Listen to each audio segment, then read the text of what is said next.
Grainger, for the ones who get it done. Have you ever felt stuck, confused, dealt with unanswered calls and hidden fees? This is what it can feel like when you work with the wrong mortgage company. At Lund Mortgage, we pride ourselves on our trusted reputation and personalized service.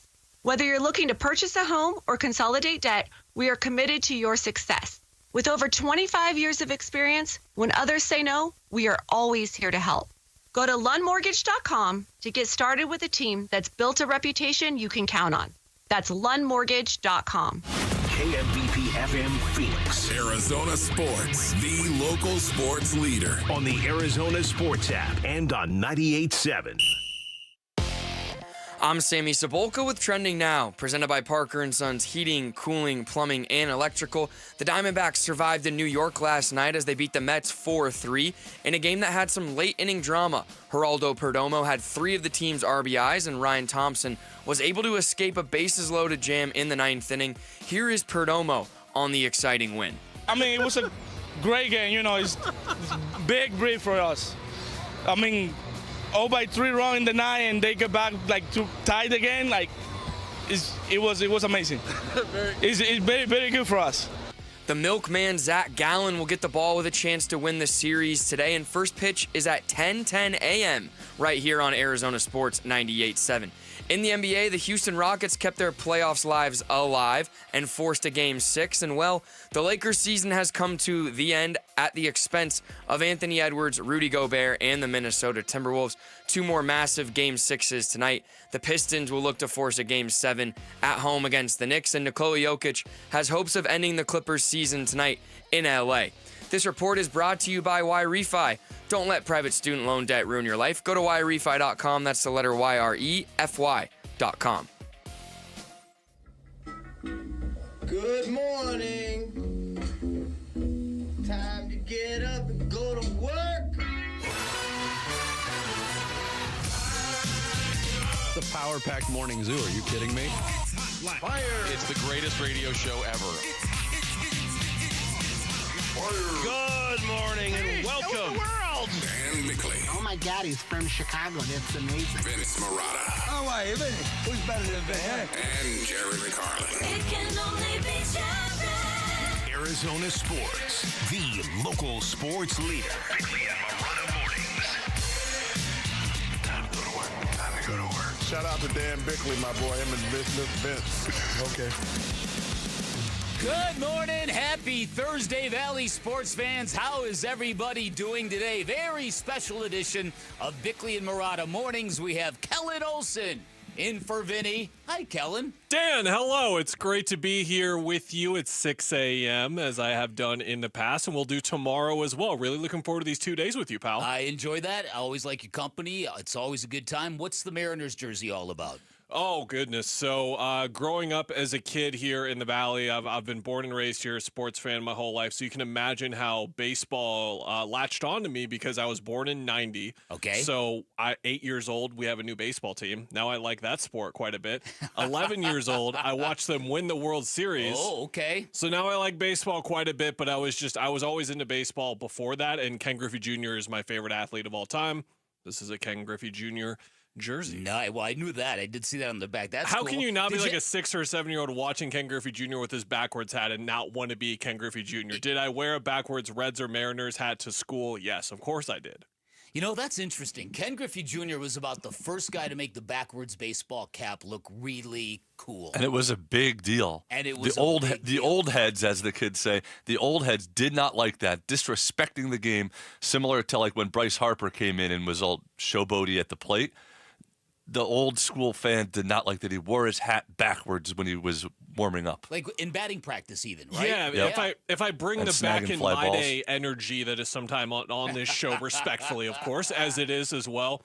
Baseball used to be a lot more cooler, man. Like it just used to be. Like remember that Fenway home run derby with McGuire, Sosa, Griffey with the backwards hat? Like there was just that was pretty. There was cool. an amount of cool to it that I really enjoyed. Yeah. A quick Ken Griffey Jr. story as Slash well. steroids is what he's Yeah, talking about. Everyone knows now that Griffey is this photographer who works works for Getty and does other stuff, right? And a passion project of his. He was at the Masters shooting golf shots. Got when the I was Rory there. McIlroy iconic photo, right? Most of the mid to late 90s Mariners team are now professional photographers. Randy Johnson is one. Ken Griffey is another. So what is Jay Buhner doing these days? All right, go ahead. Please continue. I can name off a lot more random Mariners, but I will instead continue with my story for the interest of the listeners at home going on their way to work, whatever. So I am at the opening day for the Arizona Diamondbacks. I'm there with Alex Wine. I'm there with a couple of other people. I get told that Ken Griffey Jr. is like just getting food or whatever because he was there to cover the game, shoot the game or whatever. I told everyone that told me this to shut up, because Arizona Duke was about to start, and I was already dealing with enough anxiety as it was. So being told that my favorite athlete ever, my guy as a kid growing up, was like 15 feet away, and I could go introduce myself, shake his hand, which probably wouldn't have went well anyway. I was just like, I can't deal with this, man. We're about to play Duke. Leave me alone. And Jared, we know how that the stress of it just overwhelmed you. It was just too much going on at once. I was already barely able to handle the fact that we were about to play Duke and everything that sort of went into that. But yeah, he was the man. Little Big League is maybe my favorite sports movie of all time because of his cameo in it at the end, like turning Ken Griffey Jr. into a villain. I love it. Little Big League's not even the best of the 90s kid does something fun in baseball movies. Rookie of the Year and Angels in the Outfield. Yeah, that's right. Rookie of the Year, Angels in the Outfield, Little Big League, the big three. And the Sandlot. The closing, 20 minutes of Little Big League with him, with Randy Johnson, amazing. The Runaround Sue montage, you kidding me? I can sit here and debate Little Big League if you want, or we could just do the radio show, Jared. I don't care. I can do either. Well, being at the time on the clock, I guess we got to move on. Start the show, Jared. The Splash. The stories making waves in the sports world. The Splash. Cannonball coming. The Splash, brought to you by Presidential Pools, Arizona's #1 pool builder. See why at presidentialpools.com. All right, one of our big topics of the day will be the Arizona Diamondbacks, one of the more stressful baseball games you will ever watch. Yesterday, Dbacks end up beating the Mets 4-3 in a game in which the offense once again kind of clunked around for a while. Geraldo Perdomo, it's not like gamble for a minute. See, not that there. easy. See? That was way better of a pronunciation for Geraldo Perdomo than Gambo has ever done. He is jealous of the way that you just said Geraldo Perdomo. Jerry Perdomo. Yeah, as Sarah used to do so excellently. Geraldo Perdomo, on a day when he was supposed to not even play, gets 3 RBI.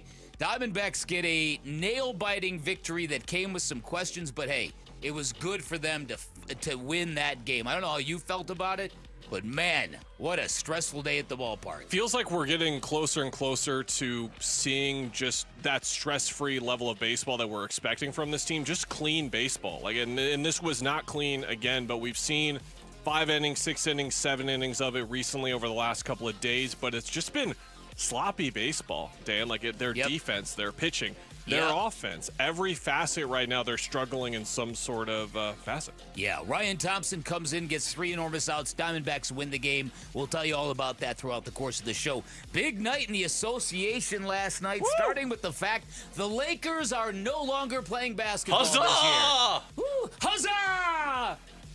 At the hands of Rudy Gobert and Julius Randle, no less. Yeah, who would have thought Rudy Gobert would have gone 20-20, right? Was it 27 points, 24 rebounds? Playoff career high for Rudy Gobert. That's the way that LeBron James and Luka Doncic went out. My goodness Isn't that something? Well, when you don't have a center on your roster, that makes it hard to defend other centers. And, of course, Mark Williams, who was the center that the Lakers attempted to trade for, took to Twitter and posted just a nice little smiley face emoji to the team that said, no, we're good. We don't need your questionable medicals, sir. So we're going to kind of marinate that in a while. By the way, did you see throughout the course of the series, Naz Reid had more fourth-quarter points than Luka or LeBron?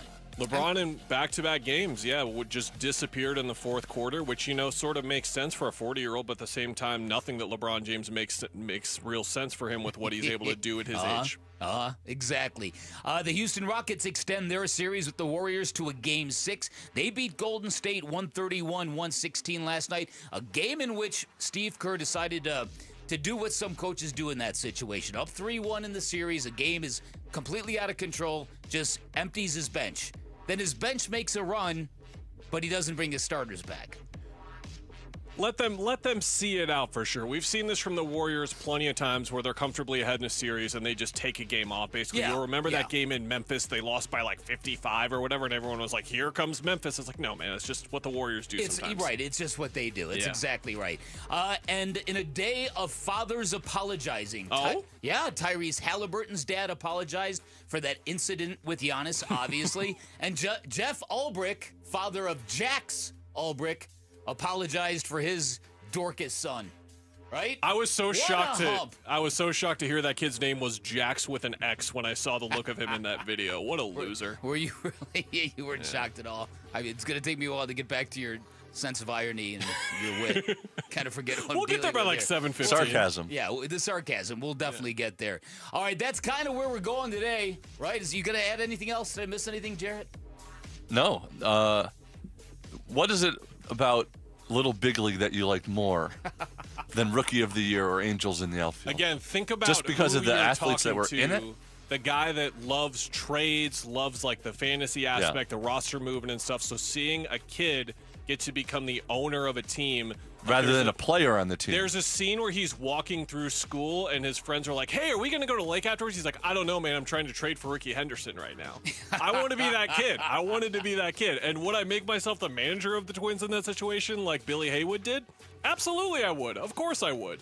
All right, there you go. Fascinating debate. It is National Water Safety Month. Arizona Sports and Fulton Homes reminding you that 2 seconds is too long to take your eyes off kids around water. For life-saving water safety tips and to enter to win swim lessons from the YMCA and a pool alarm from Lifebuoy, text SWIM to 620-620. Coming up on the other side, we'll cover the Lakers' elimination loss because that's what we do in Phoenix. We revel in their misfortune. Kellen Olson filling in for Vinny. I'm Dan Bickley. You're listening to Arizona Sports 98.7 FM. Dbacks at the Mets. Here's the pitch. Swing and a grounder to third. Suarez gloves. He throws to first in time. That's your ball game. Dbacks hang on and win it by a final score of 4-3. They have even this series at a game apiece. Baseball for breakfast with the Dbacks at the Mets. Coverage begins this morning at 9:30 on Arizona Sports 98.7 and the Arizona Sports app. Still getting around to that fix on your car? You got this. On eBay, you'll find millions of parts, guaranteed to fit. Doesn't matter if it's a major engine repair or your first time swapping your windshield wipers. eBay has that part you need, ready to click perfectly into place. For changes big and small. Loud or quiet. Find all the parts you need at prices you'll love. Guaranteed to fit every time. But you already know that. eBay. Things, people, love. Eligible items only. Exclusions apply. Ready to order? Yes. We're earning unlimited 3% cash back on dining and entertainment with the Capital One Saver Card, so let's just get one of everything. Everything? Fire everything. The Capital One Saver Card is at table 27, and they're earning unlimited 3% cash back. Yes, Chef! This is so nice. Had a feeling you'd want 3% cash back on dessert. Ooh, tiramisu. Earn unlimited 3% cash back on dining and entertainment with the Capital One Saver Card. Capital One, what's in your wallet? Terms apply. See CapitalOne.com for details. Hey, Wolf here from my brothers and sisters at Santan Ford. That's right, you've heard me talking about my Santan Ford F-150 and the Warrior Queens Expedition and how we are Santan Ford. Well, if you're in the market for a new or used vehicle, do yourself a favor. Go check out the hundreds of new and used vehicles at Santan Ford. Located at the Santan 202 in Val Vista in Gilbert, Tim Hovick and the great team at Santan Ford will take care of you. Go to santanford.com. I am Santan Ford. DQ presents How to Hit Summer's Sweet Spot. The new DQ Summer Blizzard Treat menu is here. And as the official treat of MLB, we're swinging big with our fan favorite S'mores Blizzard Treat. Plus, new mixing bowl mashup with brownie batter and chocolate chip cookie dough. And even more in our Stack Summer lineup. Hurry in today because nothing says summer like baseball and our new Summer Blizzard Treat menu. Right now at DQ. Happy tastes good. Participation may vary. Major League Baseball trademarks used with permission. Northern Arizona University is a school and experience like no other. It's an affordable, accessible education outfitted with high-quality programs and dedicated faculty. It's a community that's welcoming, caring, and thriving. As you enjoy the life of a lumberjack in Arizona's best college town, you'll make an impact every day on your community and your future. That's NAU. Learn more and apply today at nau.edu/enroll.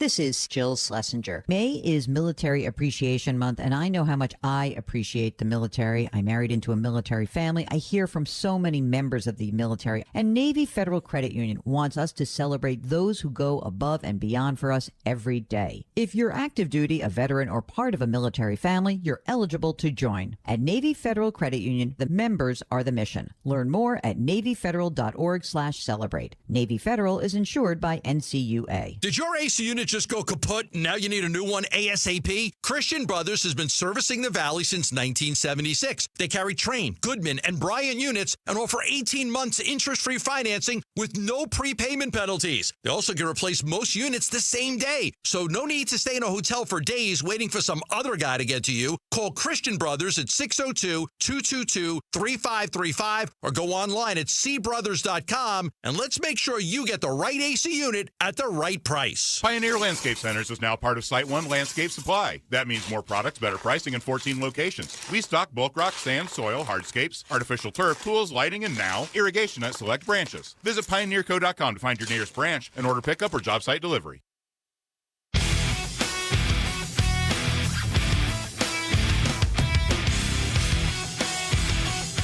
Hey, it's Luke. Now that we know AJ Puck does not need surgery, you still want the Diamondbacks to trade for a closer. We'll talk about it today after the Dbacks game. It's Wolf and Luke on Arizona Sports.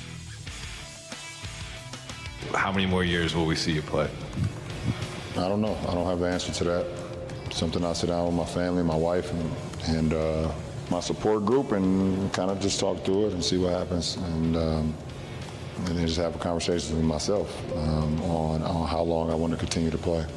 I don't know the answer to that right now, to be honest. So we'll see. So does that mean LeBron James is going to stand in front of a mirror sometime this offseason and go, yo, dude, what you feel like? What you want to do? You want to keep playing? He's probably just going to wait to see when the Lakers trade for and be like, yeah, I could probably go again. There's no chance he's not. Yeah, there's no chance. There's no chance. If there's ever a player who is going to want to do the victory lap, the hail is me kind of tour. Plus, he wants a full season with Luka. Yeah, and he should get one. And that's kind of the moral of this story. So the Lakers are now done first round exit for Luka and LeBron, and there's a lot of symbolism. There's a lot of obvious questions, but I think kind of the big main takeaway, as we experienced in year one of Kevin Durant, very hard to bring in a guy late and expect things to happen right away for a basketball team. Absolutely, Dan. That's something that J.J. Redick actually talked about post-game. Yeah, I mean, we played 13 games with our playoff rotation in the regular season. Bron and Luka obviously played more than that together, but these things take time. Luka just went through it in Dallas with Kyrie. It doesn't happen overnight. We obviously wished that I wouldn't call it chemistry because they have chemistry, but that part of it we could figure out better, and we were, I guess, in a better place and more comfortable with that in the fourth quarters of playoff games. But I think the different element here, Dan, is look, this was really disappointing to see from Luka Doncic yet again because the defense stuff, the Nico Harrison stuff, like it's free bait. It's right there. If you want to talk about it, that's fine. What's happened with Luka Doncic year after year that doesn't get talked about long enough is he can't stay healthy. Mm-hmm. Like he is just going to, at some point in every series, it feels like, come up laboring, have a fall, have something where it doesn't quite feel right, and then he's sort of like limping around for 2 quarters and using his explosion where he can, but just grimacing through a game. Mm-hmm. That's something that he does all the time in the regular season as it is, and it's happened in every single postseason so far, and that's really been the disappointing thing from him, but something to consider with him is, unlike the KD thing, which we're talking about, this was just like an emotional couple of months for Luka, to say the least. He talked about that after the game. Honestly, I don't know. It's just I'm mentally kind of exhausted for everything that happened. I know a lot of people won't believe me, but I am. So it's just, I think now it's time to process everything through it. So did the season ending this way for you, Dan, sort of change your outlook on how successful Luka could be with the Lakers? Are you willing to sort of just write this off as like halfway point weird situation? Yeah, no, listen, again, I think that gets answered down the road, but I do think everybody is now going to look at Luka and say, all right, what did this season do to you between the years? What are you now going to go get in elite NBA basketball shape?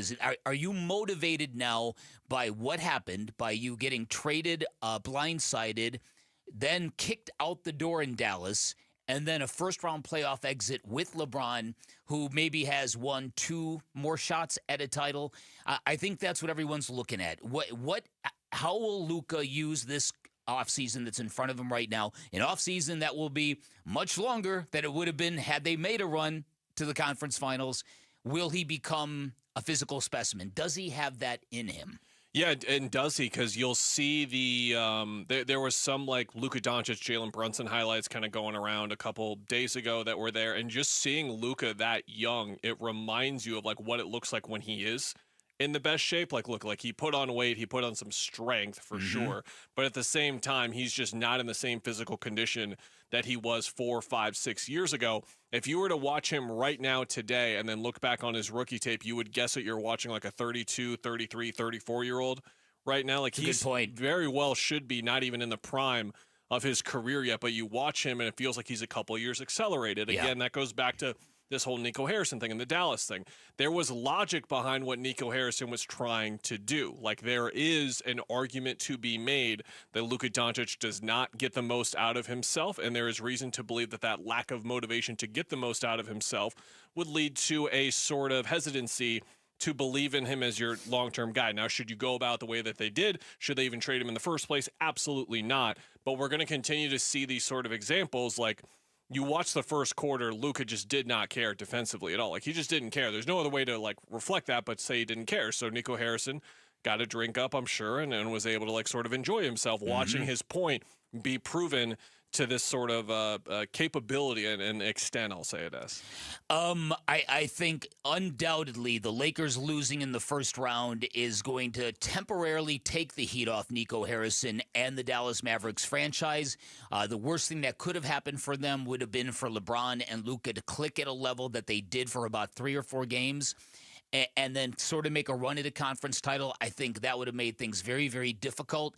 This is definitely a victory for Nico Harrison that these guys got eliminated, and not only just eliminated in the first round, but the way they did on their home floor in Los Angeles in a game in which the Timberwolves seemingly got every rebound. I don't know what their rebounding advantage was, but it was pretty profound. And it was a night when the Minnesota Timberwolves missed 43-point shots. Most ever by a team that wins a game in the postseason.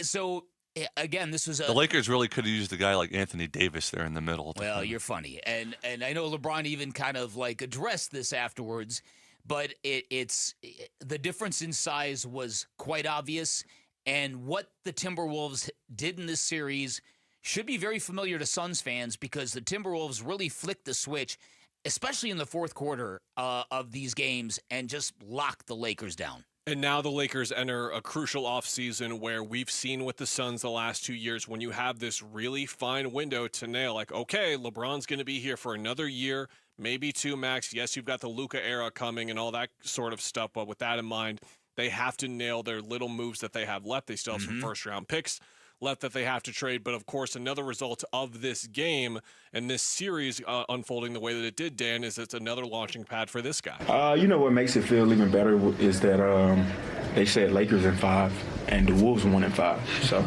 I think that makes it feel 10 times better. That's like my only answer. Of course, the setup here is that he eliminated Kevin Durant last year. That's he eliminated Nikola Jokic last year. He has now eliminated LeBron James and Luka Doncic this year, and he could very well get the chance to eliminate Steph Curry and Jimmy Butler in the next series as well. By the way, one point here I wanted to make, because I know there's a decent amount of like our listenership here that believes the NBA is rigged. If you watched that game and how many times the Lakers tried to draw a foul and did not get the call, by the way, Lakers-Warriors would have been the next series. You think the NBA wanted that instead of Timberwolves or Warriors? Yes, they did. If you watch that game, the Lakers could have had 40, 50 free throws if it was rigged in the way that you thought it was. Instead, the Timberwolves had 33 free throws and the Lakers had 25. Because everybody, and I even kind of made a remark in jest about it, everybody expected the refereeing, the officiating to be really one-sided last night. Everybody. Just because that's the narrative. Got to keep the Lakers alive. Yeah.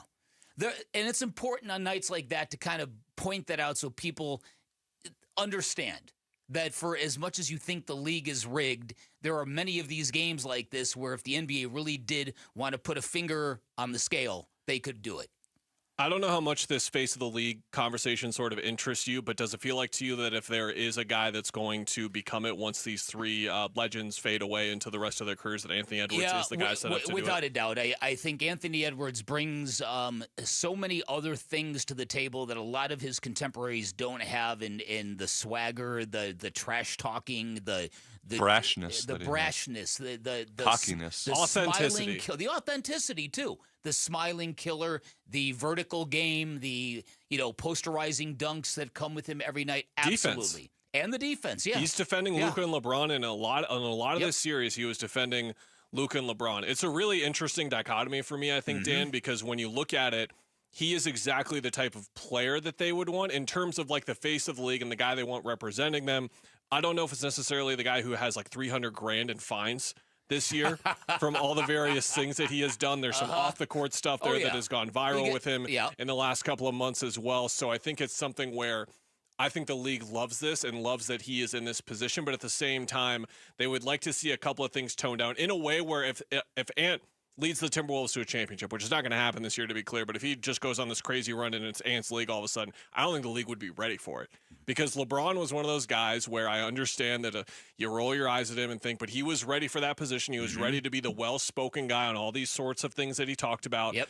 Very polished. And is going to be not so spoken. Much. Not so much well-spoken. He's going to be spoken. But he's going to be spoken. Be raw. He's going to be authentic is what you're saying. Yeah, there was a moment after the game when LeBron had dapped up Anthony Edwards after the game, and you couldn't miss the symbolism, the passing of the torch, all of it. It kind of like actually did feel real. Loved that little did you buy the sort of MJ comparison? That's the first time I really got close to the MJ comparison was the last game where he was shoving LeBron off, and he was like, you guys are in the bonus. I'm going to give LeBron 2 free throws here. I don't care. I'm going to keep shoving you to show you that I'm not scared of you, and this is how much I want to test you. Exactly. It was awesome. Exactly. Fantastic stuff. All right, coming up on the other side, Diamondbacks, big win for the team, given what has gone around them lately. We'll tell you all about it in Dbacks Daily. That is next. KO in for Vinny. I'm Dan Bickley. You're listening to Arizona Sports, the local sports leader.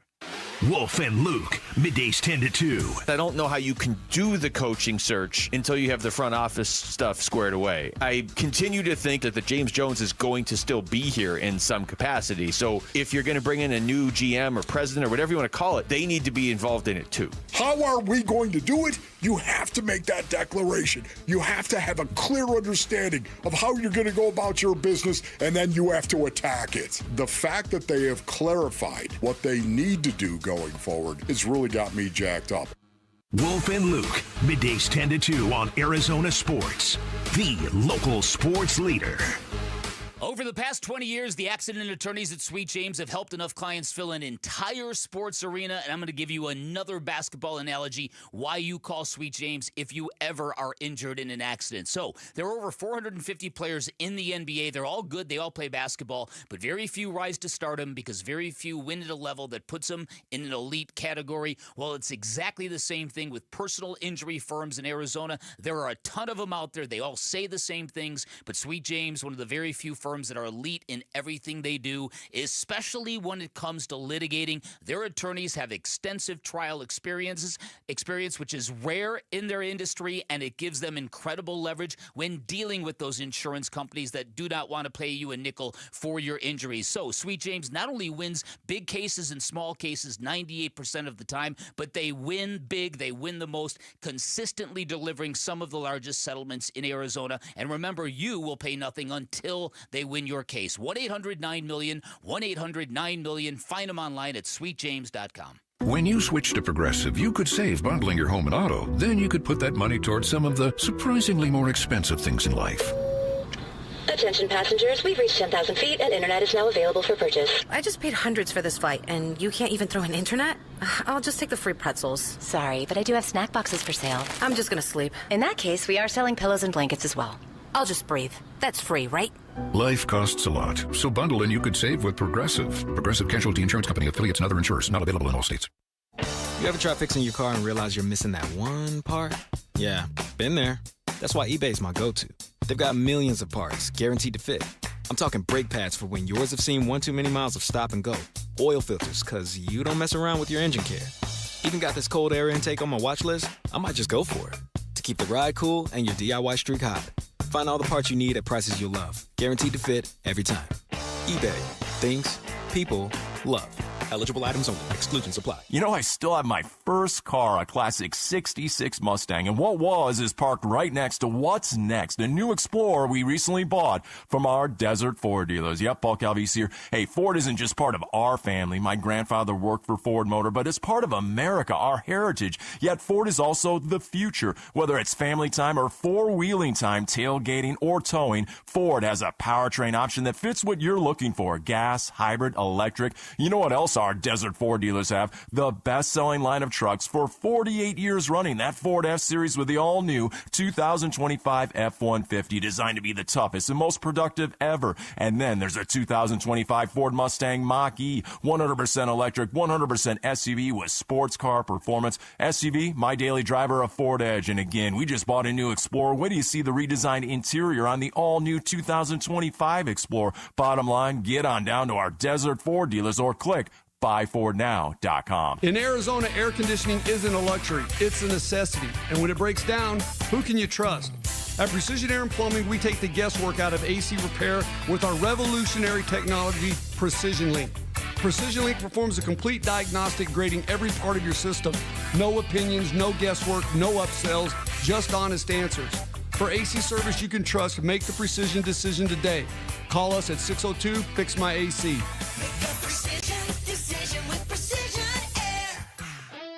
Hey, as homeowners, our closer is America Roofing. Yep, out of the bullpen, save 12% while it lasts with tax and tariff relief courtesy of Arizona's #1 roofing company, America Roofing. You know what? We had a leak in the garage. I'm like, it's all good. And then the monsoon hit, not good. Big leak in a bedroom. I should have gotten the free inspection right away, especially right now when you can save 12%. It's tax and tariff relief at AmericaRoofingCo.com. RLC number 18643HCR42.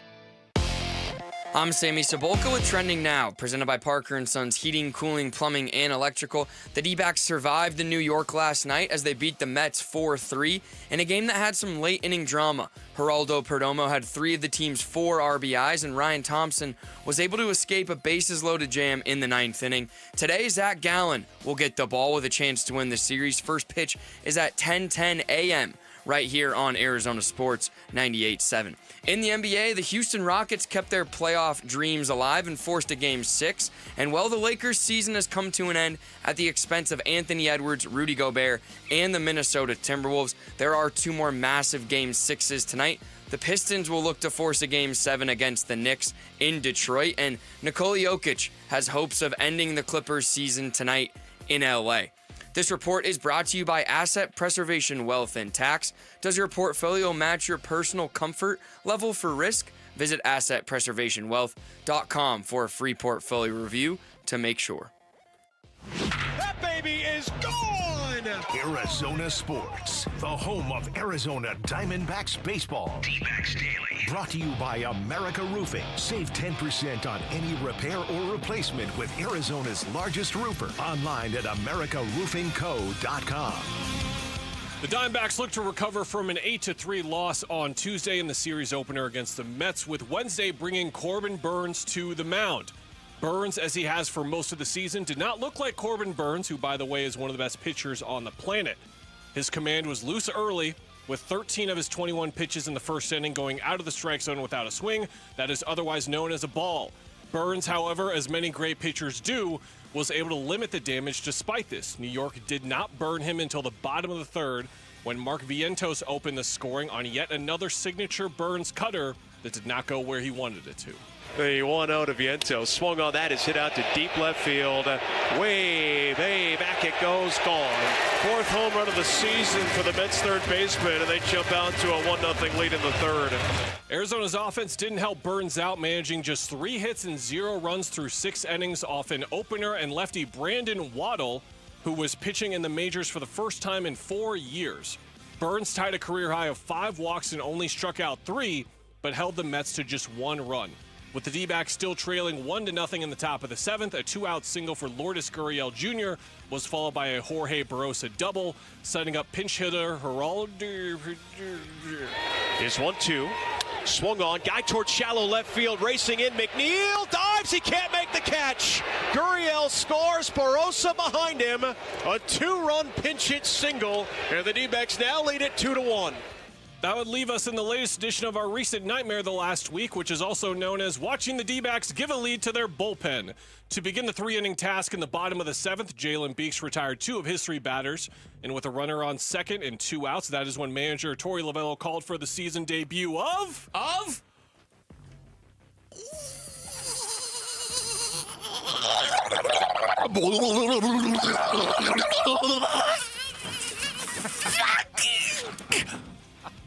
Not even 7 o'clock yet.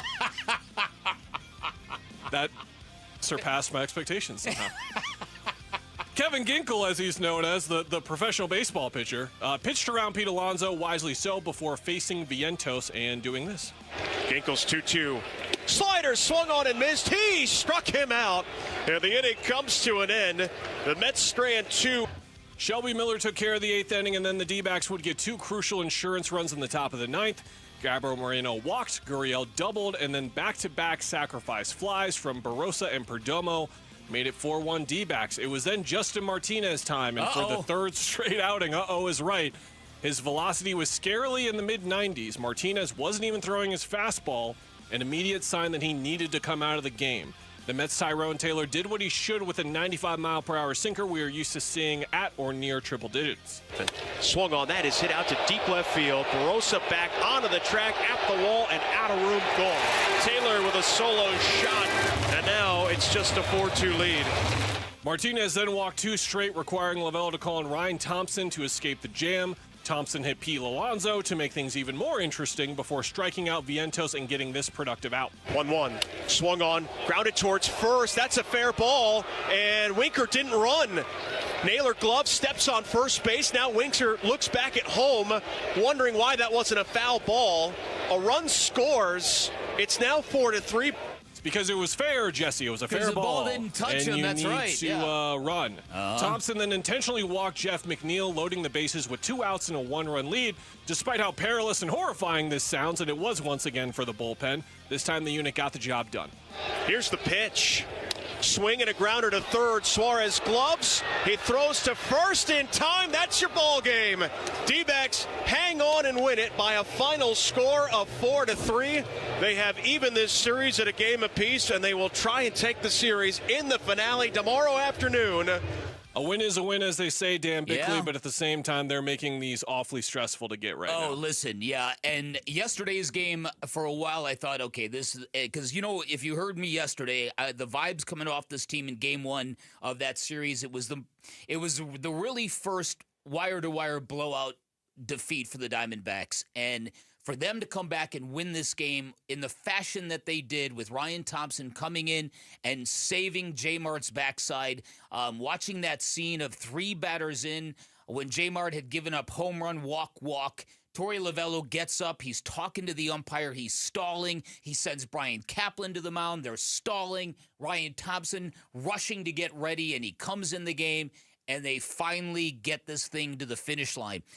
And even the offensive comeback, it was fascinating to watch this thing happen. Lourdes Gurriel Jr. is up at the plate, and at this point in time, the Diamondbacks offense very, very dormant, okay?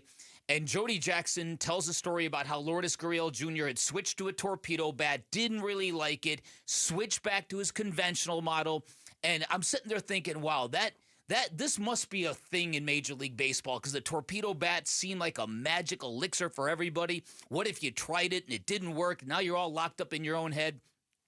Lourdes Gurriel Jr. responds with a 4-hop single that basically started that rally for them. Absolutely. And then to get the lead and to get this game to the finish line, because it just looked in the 7th and the 8th, in the 9th, it looked like the Mets it looked like they were about to take this thing back, very much like the Cubs in Wrigley Field did to the Diamondbacks, and it never happened. So I was happy for the Gink.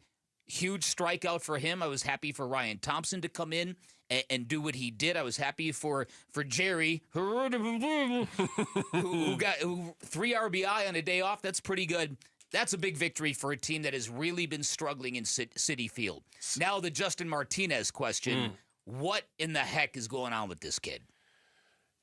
I don't know, and it doesn't seem like he knows either, which is probably the more concerning part of this. By all indications, and the indications being that Justin Martinez is telling the media and he is telling his baseball club that he feels fine. And he told Steve Gilbert, the excellent reporter for MLB.com, back earlier in the road trip that the velocity being down didn't concern him. He feels fine. So you read that and you think, okay, he's going to come out and he's going to look like Justin Martinez. He comes out again and doesn't look like Justin Martinez, which at this point now, with how they easily could have lost this game because they put him out there when he clearly should not have been out there, you wonder where there was a gap in the evaluation process of his health. Like, should he have gotten imaging earlier? Is he going to get imaging now? He's got to now. What about, as a couple of D-backs fans pointed out on Twitter, when he was warming up in the bullpen and we didn't see the velocity that we're used to, or he was, again, that's where if he's not feeling something right or he's not getting the oomph on it that he expects, he needs to communicate to the D-backs like, hey, it's still not right. There's a gap in communication somewhere happening there. And that cannot be happening for a baseball team right now that is, like, let's face it, floundering. And if they play this style of baseball, this brand of baseball over the next couple of weeks with how perilous their schedule is, they're going to suddenly be 4, 5, 6 games under 500 in a hyper competitive division. That's a very, very good point. Yeah, listen, there's a lot of trust that goes on in that Diamondbacks clubhouse, and I don't know if it's applicable here to continually believe Justin Martinez that nothing is wrong when this velocity, the dip has been profound. So there's got to be an MRI in his near future. There has to be, right? All right, we'll get more back into that later. Catch the excitement of the Arizona Sports Half-Day Club on May 7th as the D-backs take on the first-place New York Mets. Snag lower-level tickets for only $9.87 by texting HALF, H-A-L-F, to 620-620. That's HALF to 620-620 to secure your seats. All right, coming up on the other side, how shocked was Jonathan Gannon in the second round of the NFL Draft? We'll tell you when we come back on the other side. Kellen Olson in for Vinny. I'm Dan Bickley. You're listening to Arizona Sports, the local sports leader. You've been listening to D-Backs Daily, brought to you by America Roofing. Save 10% on any repair or replacement with Arizona's largest roofer. Online at americaroofingco.com. Arizona Sports, the home of Arizona Diamondbacks baseball. Burns and Gambo, afternoons. Which unit has a better chance to be top 10, offense or defense? Oh, defense. It's defense. It's probably defense. It's defense. I would agree. And just based off of the massive amount of resources that they've delivered to that side of the football, now it's on the offense to see if they can raise their level of play and their game, so to speak, without any major additions. And that's going to call for improvement from within. Burns and Gambo, afternoons 2 till 6 on Arizona Sports, the local sports leader. Hey everybody, Dan Bickley here, New Life Dental Implant Center, doing way more than giving people new implants and new smiles. They are giving people their dignity and their happiness back, and that is because they offer amazing quality, great convenience, and unbeatable prices, the lowest you are going to find anywhere. The amazing quality comes from the fact that everything now is 100% digital. There's no human error. There's no guesswork. It means your dental implants, your brand new smile is going to turn out perfect. Great convenience at New Life Dental Implant Center. Everything done under one roof, from lab work to surgery. You're not bouncing around a bunch of different offices. It's all happening right there in real time under one roof. Unbeatable prices. They are truly vibing and being committed on being the most affordable option. They want their dental implants available for people with no insurance, limited insurance, people of limited means. That is their mission. That is how they're transforming the lives of so many people in the Valley. And you could be next. Find out more by calling 602-855-0800. 800-848-0000, online at newsmilearizona.com. May 5th through the 11th, get close to the future legends in women's golf. The Carlisle Arizona Women's Golf Classic returns to TPC Scottsdale's Champions Course. Brought to you by Carlisle Companies. The biggest purse on the Epson Tour means the best in women's golf will be here. May 5th through the 11th at TPC Scottsdale's Champions Course. Go to CarlisleLPGA.com for tickets. Be there for the best. Every day, savings, energy efficiency, rebates. Every day at APS, you have ways to save energy and money. We know how important it is to keep your bill as low as possible. That's why we offer programs to help you manage your energy use. Schedule a home energy checkup for savings recommendations tailored to your home. Find rebates on smart thermostats. Compare your rate plan options and switch to the plan that would have saved you the most money. Find ways to save at aps.com/brighter. Confidence is knowing you're ready to handle whatever comes your way. That's what it feels like to take on your workday with Cintas. They make sure your AEDs are up to date, your fire extinguishers are tested and inspected, your floor mats are cleaned and delivered, and your workwear looks good, feels good, and is freshly laundered with a Cintas Apparel Plus program. So are you ready to take on today? Visit Cintas.com. Oh, I'm ready! And get ready for the workday. This is the story of the one. As a safety manager at a manufacturing plant, he does everything he can to keep his coworkers safe. From finding ways to reduce risks to keeping safety supplies in stock. And for that, he relies on Grainger. Grainger offers a broad range of quality products and next-day delivery, so he can always play it safe.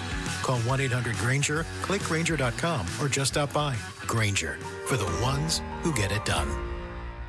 Is your financial advisor offering you up to a 30% upfront bonus? Are they promising you up to 10% growth per year guaranteed for your retirement income? If not, you need a new financial advisor. I'm Jeff Jr., founder of Trajan Wealth. If you plan to retire within the next 10 years, don't wait only to find out it's too late. I've seen hard-working folks like you retire only to be required to go back to work, all because their advisor told them guarantees like these were too good to be true. They're not. That's up to $30,000 up front or up to $10,000 per year on $100,000, all guaranteed for retirement income. Don't work when you're supposed to be retired. And if any financial advisor tells you it's too good to be true, they simply don't have the options we do. Call Trajan today at 480-990-3300. Annuity guarantees are based on the claims paying ability of the issuing insurance company. Arizona Sports, the local sports leader. Bickley and Murata. Hash marks. All right, the Arizona Cardinals, fresh off the NFL draft, they're a team that has been targeted as a team on the rise, a dark horse, a playoff contender in 2025. Kellen, have you heard the excitement? Oh, my goodness. It's vibrating through the room right now. There's a lot of reasons, obviously. Draft experts really seem to like what Monty Ossenfort did with the first few picks in the draft.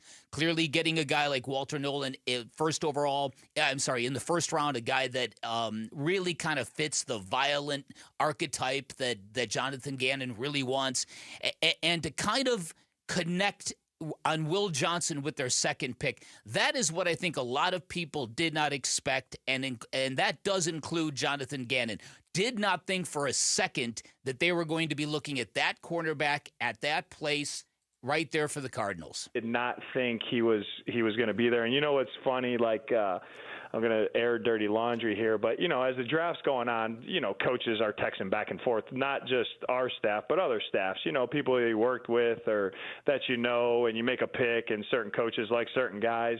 And, like, when we picked him, Adam, literally like 8 defensive coordinators text me like, oh, my God, like, number one corner on the board, like, blah, blah, blah, blah. Like, they all want, you know what I mean? And for whatever reason, he came to us, and so we're just like Walt. We're excited to get to work with him too, man.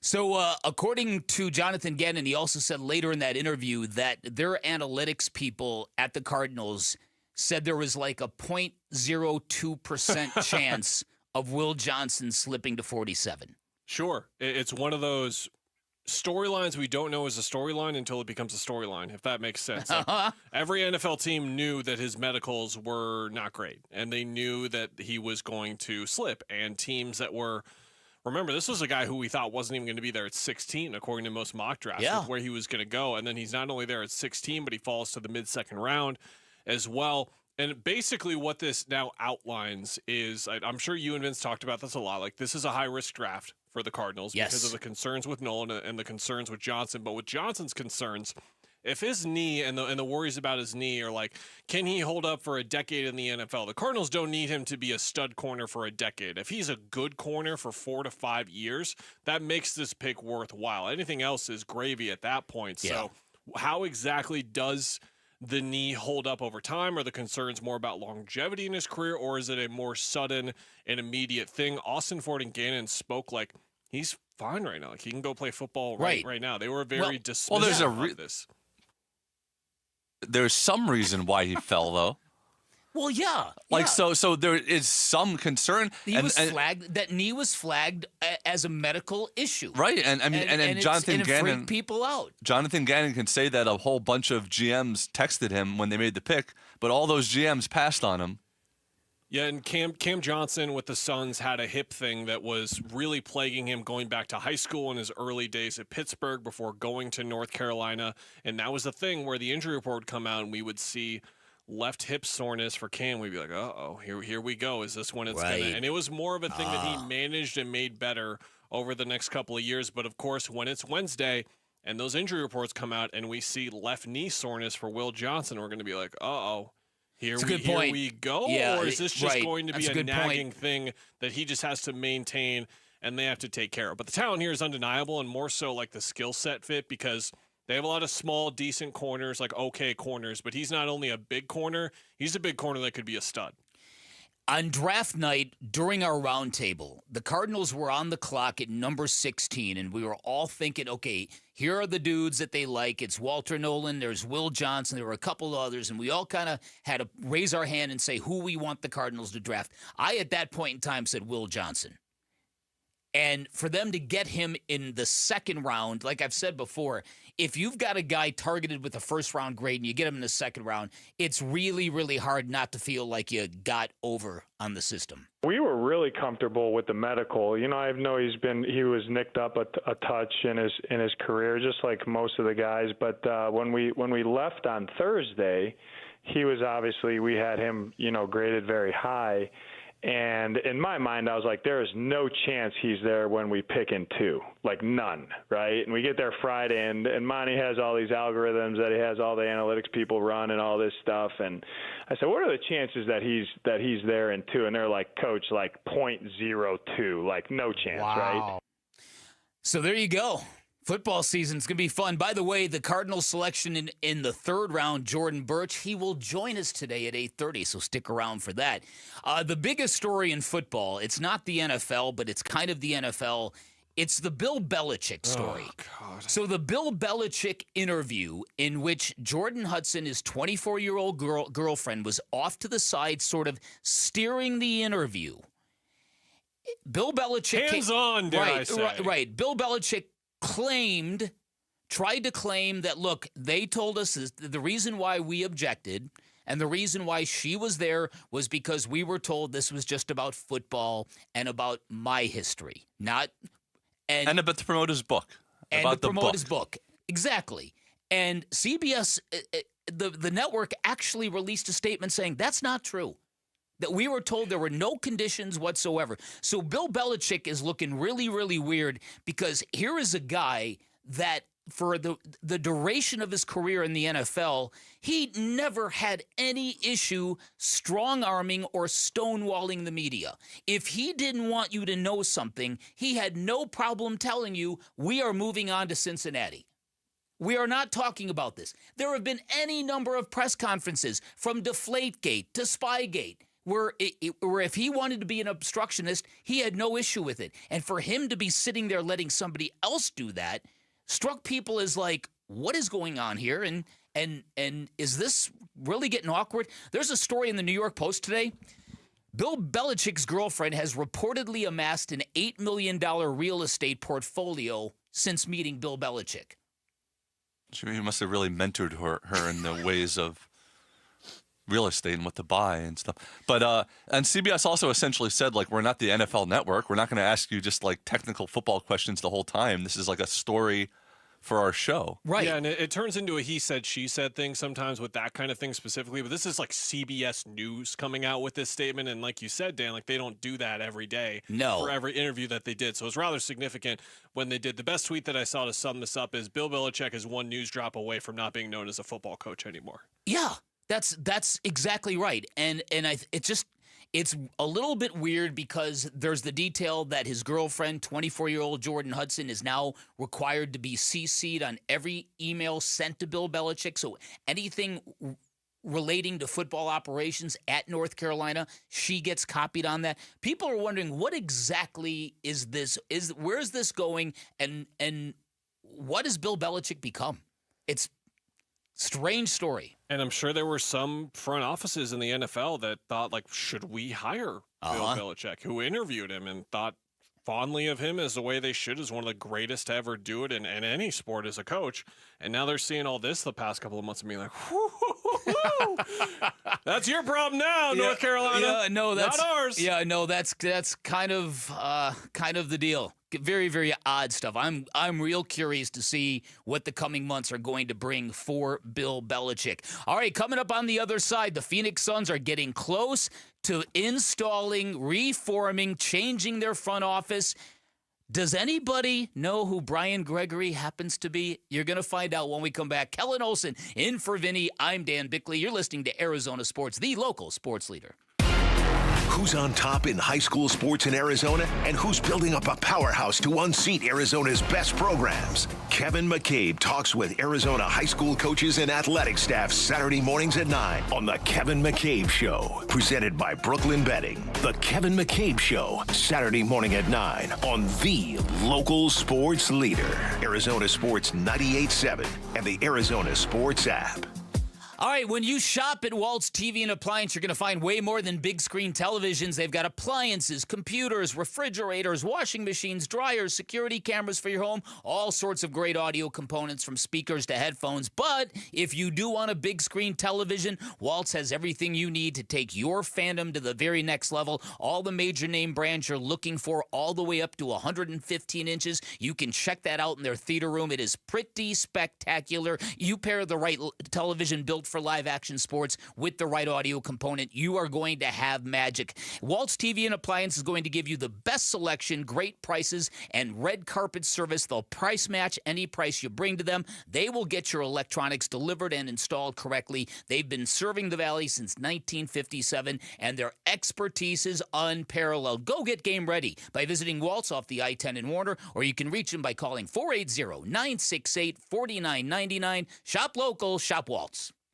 Something new is happening at Cox. Now the price of your Cox internet and mobile plan won't go up for 3 years, and Wi-Fi equipment is included. So no frustrating price changes, just a lot more of what you want, like a pizza with extra pineapple. Yikes. Okay, let's stick with something everyone wants. No price changes on your plan, guaranteed. Learn more at cox.com/value. Must have at least 500 megabits per second speeds and Cox Unlimited mobile taxes and fees excluded from price guarantee. Mobile data speeds reduced after 20 gigs usage per month. Thy ticket, Lady Jennifer of Coolidge. Well, many thanks, good sir. Here'th my Discover card. They accept Discover at Renaissance fairs? Yeah, they do here. Discover is accepted at the places I love to shop. Getteth with the times. With the times? You're playing the lute. Yeah, and it sounds pretty good, right? Discover is accepted at 99% of places that take credit cards nationwide. Based on the February 2024 Nielsen report. Wesley Financial Group is not a law firm. Do you find yourself stuck in a timeshare? Get the real facts about the timeshare industry and your options for cancellation. Chuck McDowell, founder of Wesley Financial Group, has put together a free information guide that reveals the secrets the timeshare industry doesn't want you to know, including the 5 ways to get rid of your timeshare. Call now and get this timeshare cancellation guide absolutely free. Call 800-837-5050. That's 800-837-5050. 1-800-837-5050. For the team at Berg Simpson, it really is more than a slogan. Good lawyers changing lives. Dave Burns here. As nationally renowned trial lawyers, they're here to change lives for the better by fighting in court and getting families compensation for their injuries. Berg Simpson also makes it a priority to give back to their community. It's at the heart of everything they do, helping people when they need it the most. So call the trial lawyers of Berg Simpson at 602-777-7000 or visit bergsimpson.com. Good lawyers, changing lives. Hey, it's Wolf. The Valley's heating up, and if you're tired of battling that Arizona sun, call my friends at All Pro Shade Concepts. Their roll-down patio shades and retractable awnings are the real deal. Cooler patios, no glare, and total privacy. Now through Memorial Day, for every shade order, All Pro Shade will donate a pair of running shoes to a service member through their partnership with Shoes for Soldiers. So cool down your patio and support our heroes. Go to allproshade.com. As America's leading business lender, Bank of America is on your corner and in your corner, right here in Phoenix. With $215 billion in business loans and over 3,700 business specialists across the nation, we help businesses thrive so communities prosper. What would you like the power to do? Learn more at bankofamerica.com/local business. Bank of America, official bank of FIFA Club World Cup 2025. Copyright 2025 Bank of America Corporation, all rights reserved. What's better than the thrill of reeling in your next trophy catch? Saving big while gearing up for it. The Shields Fishing Sale event is on now through May 4th. Save 20% on Shields Outfitters rods and 20% on baits, lures, and plastics from Berkeley, Rapala, BMC, Acme, and more. And don't miss out on over $1,000 in savings on Garmin Ultra 2 Live Scope bundles. Our Shields fishing experts are ready to prepare you for unforgettable fishing memories. Only at Shields and Shields.com. KMVP FM Phoenix. Arizona Sports, the local sports leader. On the Arizona Sports app and on 98.7. I'm Sammy Sepulka with Trending Now, presented by Parker & Sons Heating, Cooling, Plumbing, and Electrical. The Dbacks survived in New York last night as they beat the Mets 4-3 in a game that had some late-inning drama. Geraldo Perdomo had 3 of the team's 4 RBIs, and Ryan Thompson was able to escape a bases-loaded jam in the 9th inning to secure the win.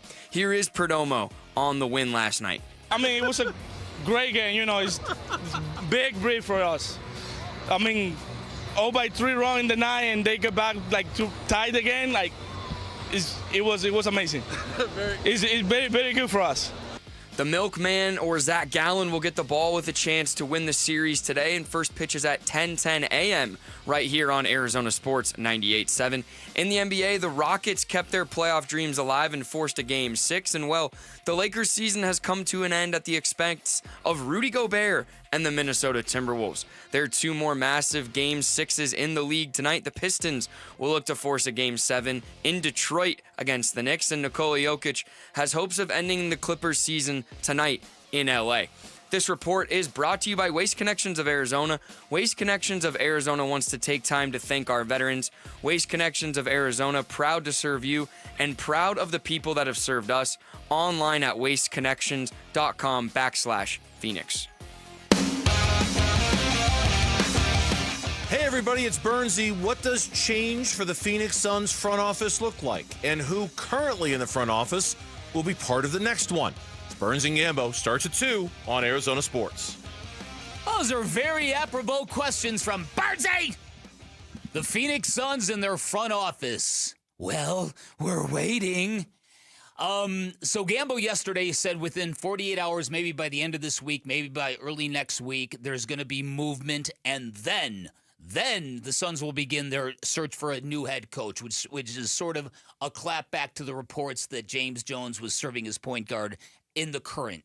But Mark Stein chimed in again yesterday and said this, quote, "I'm told an emerging option in Phoenix, rather than a splashy hire outside, is promoting VP of player programming Brian Gregory to a more prominent front office role. Gregory already has a significant voice in Suns draft strategy and is highly regarded by Matt Ishbia," end quote.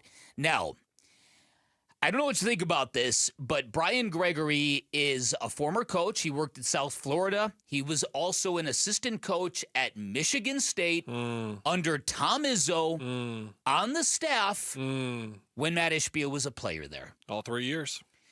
So, look, I have been very consistent in saying that the Phoenix Suns really need to get an autonomous new set of eyes in here when it comes to their next general manager. That this really they've really got to get in more of a conventional lane. Now, I have also said consistently, go find the next Sam Presti. Go find the next up-and-coming rock star general manager, because there are guys who are out there. Tim Connolly, Masai Ujiri, like these guys come across every couple of years. Yes, they do. So could Brian Gregory be that guy? Conceivably, yes, he could. But the way that this story is going to hit is he was a former head coach or former assistant coach while Matt Ishbia was a player. And it's going to feel like more of the same rather than less of the same. Also, he was already on the team and in the front office. There's the other thing. This is not the big splash and big change that everybody was hyping. Ever since I read this yesterday, I've been very much looking forward to hearing your thoughts on this. Swing away at it, Kellen. Hey, Jarrett. What does someone do when they're player programming? What's that mean? Any guesses? I would guess. Can I jump in there? I guess it would mean day-to-day sort of scheduling of players and what they do. Yeah. Is that it? I don't know. Yeah, I have no idea. That's why I'm asking. VP of player programming. Like player development program. It's like, okay, I understand, but there's a word missing. Like, how do you program a player? Well, I could tell you that they needed to Control-Alt-Delete on the players last year. Whatever program they put in them didn't work. Mm-hmm. And also, when you read the Mark Stein, he's highly regarded. I thought he was going to say highly regarded by those around the league. Highly regarded by Matt Ishbia is how it ended. Yeah, right. That's it. Well, here's the deal. So when this sort of name comes up, you're immediately looking at, okay, what is their resume? What have they done? Why are they sort of in this position? Why are they going to perhaps be the new general manager, the new lead decision maker of the Phoenix Suns? So here's what we do. We look through Brian Gregory's resume. He was a average to below average head coach at the collegiate level. Mm-hmm. Produced no real hallmark players. He did not. At Dayton, he went 172-94. That's a 65% win percentage, good enough to get him the Georgia Tech job, where he flopped. He went 76-86 over 5 years. He goes to South Florida for 6 years, where he goes 79-107. So in terms of building a program in that type of way, he was unsuccessful. Now, where you can turn this and look at NBA sort of resumes, right, and looking at what you have to fulfill the duties of this job. Okay, how about evaluating talent? Bick, over these 20 years of coaching at this level, he coached 5 future NBA players. 5. That's it. Brian Roberts, back in the early 2000s for Dayton, went on to play in the NBA for 5 years as a backup point guard, 5,200 total minutes. Actually had like a nice little decent career. The other 4 guys, Chris Wright, 300 minutes in the NBA. Chris Johnson, 2,200 minutes in the NBA, a 4-year career. Glenn Rice Jr., 152 minutes in the league. And then Marcus Georges-Hunt, 272 minutes in the league. So I look through his resume again, and I'm like, what makes you the guy for this job? It is not NBA experience, because his NBA experience in totality is back to June when he was brought on, and that's it. It is not because of what he did coaching-wise at the collegiate level. It is not because of the talent that he was able to find at the collegiate level. How else am I supposed to read this other than he is a Matt Ishbia guy from Michigan State? That's How it. else? I can't find it. You can't. And that's exactly where I'm at. And that's why I think this thing is going to start to get even worse than being better. It's certainly perceptually, because everyone's going to go, okay, that looks like a classic meddler now, hiring somebody, not bringing in the big name or the established name that would demand the autonomy. This would be promoting somebody who would be so grateful for the promotion that now, whatever you need, Matt, whatever you want, I'm your guy. I'm your point man. It's dangerous, man. I'm telling you. I don't understand how they can go into the offseason and really promote this as like a big change needs to be made. And not only does it look like they're not even going to fire anyone, they're not even going to hire anyone. They're just going to reshuffle the people that are already in the front office, right? Or do we think that people might get? The next iteration is going to be, will it win, 82 games? No, it will not win 82 games, but it will be much more aligned with what Phoenix Suns and the community of Phoenix is all about, and the players are going to be aligned with that too. And so the people talk about no trade clock. That stuff, that's way overhyped, all those conversations.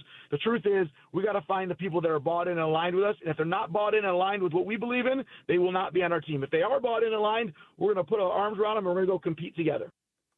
And the central takeaway from Matt Ishbia's message over that time, speaking with Burns and Gambo, having his press conference, was culture change. We need to have a foundation. We need to establish what it means to be the Phoenix Suns on the basketball floor. What's our style of play? All of that. And Jarrett, what you're getting to is, so you hire a guy internally who was here last year, who was a part of what we saw last year in some facet. Again, I don't know what programming players means, but he was programming something to do with the basketball team we saw last year.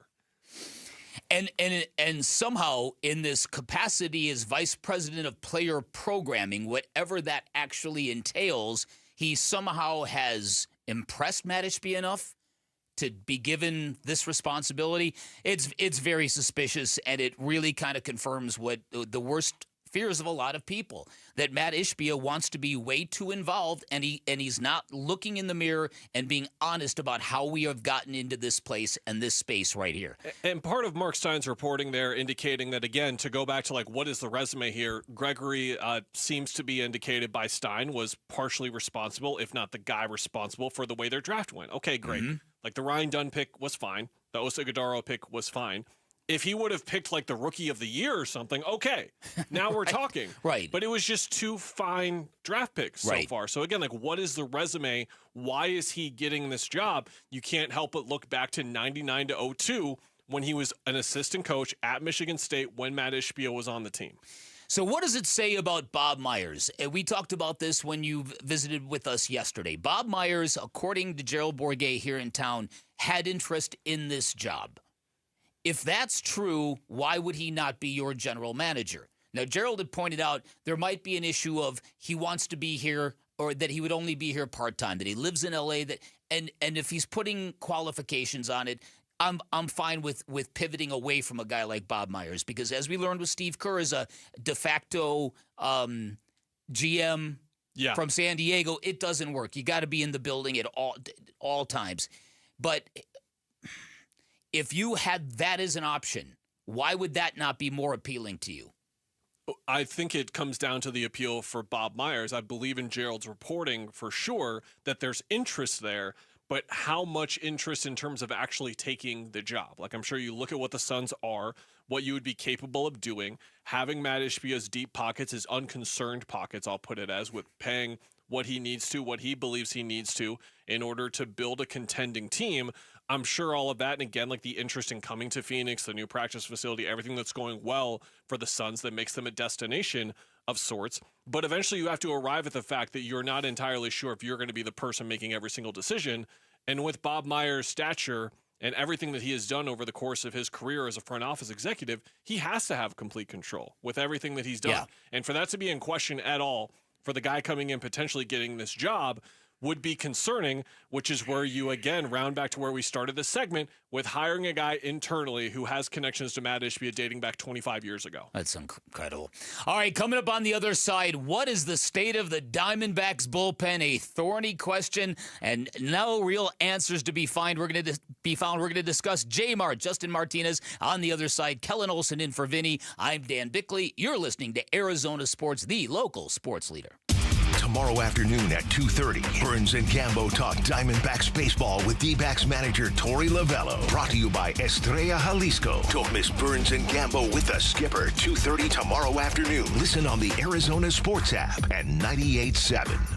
All right, I've said it many times. I'm a huge believer in your body's natural ability to heal itself. I'm a huge believer in what QC Kinetics can do for you if you're dealing with any kind of joint pain, and that's because they helped me avoid knee surgery when I tore my meniscus 5 years ago. And I'm not alone. For over 8 years, QC Kinetics has been the nation's leader in non-surgical relief for joint pain with over 50,000 satisfied patients. These are people with knee and back pain who are now living pain-free, shoulder and hip pain gone. What QC Kinetics is doing, nothing short of remarkable. They're using regenerative cell therapy to restore the tissue in your aching joints, and these are biologic growth factors with robust healing properties, carefully and strategically placed in your joints. And the best part is, with QC Kinetics, no downtime, no drugs, no surgery involved. This is an all-natural option with lasting relief. Call QC Kinetics for a free consultation and learn about these cutting-edge treatments that can help you live your best life. You can find them in Phoenix, Scottsdale, Peoria, and Chandler. You can reach them by calling 602-837-PAIN, 602-837-PAIN for QC Kinetics. Need inspiration? Shop Fry's. For mouth-watering meals and appetizing ingredients.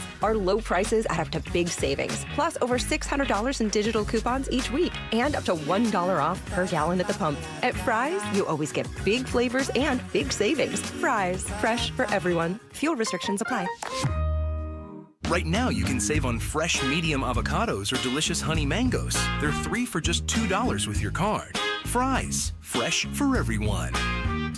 There has never been a better time to join Global Credit Union than right now. Dave Burns here, proud member, and at Global Credit Union, they're all about eliminating fees, no-fee checking and savings accounts, or for accidentally going over your account balance. It's easy to join with 10 branches across the valley, and you can always reach a live person 24 hours a day, 7 days a week. Explore the benefits of becoming a member at globalcu.org, your world of financial possibilities. Free checking and no monthly maintenance fee. Only apply to core checking accounts. Direct deposit required for early payday. Other fees may apply.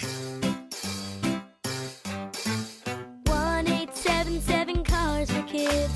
KARS Cars for Kids. 1-877 Cars for Kids. Donate your car today. Donate today at carsforkids.org. Your car, running or not, could be picked up as soon as the next day. No title, no problem. Go to carsforkids.org today. 1-877 Cars for Kids. Donate your car today. Now accepting donations of land, homes, buildings, or any kind of real estate. At Shane Company, we know getting engaged is a big decision. But once you know, you know. That's the way our customers feel when they choose a Shane Company engagement ring. They walk into a warm welcome and walk out with their dream ring, knowing they got it right. For almost 100 years, we've been offering personalized shopping experiences. And we're in it way past the honeymoon, with a free lifetime warranty that includes the center stone, cleanings, repairs, and resizing for life. Shop with us at shaneco.com or at your neighborhood store. Shane Company, your friend and jeweler. We just want to have enough money for retirement. And travel to visit our grandchildren. I understand. That's why at Fisher Investments, we start by getting to know each other, so I can learn about your family, lifestyle, goals, and needs, allowing us to tailor your portfolio. What about commission-based products? We don't sell those. We're a fiduciary, obligated to act in your best interest. So how do your management fees work? We have a simple management fee based on the value of your portfolio, so we do better when you do better. We appreciate that kind of transparency. We also check in with you regularly to keep you up to date on the markets and your portfolio. What other services do you offer? As a client, you have access to resources on investing, financial planning, estate planning, Social Security, Medicare, and more. Wow, it sounds like Fisher Investments has everything we need. At Fisher Investments, we're clearly different. Learn more at FisherInvestments.com. Investing in securities involves the risk of loss.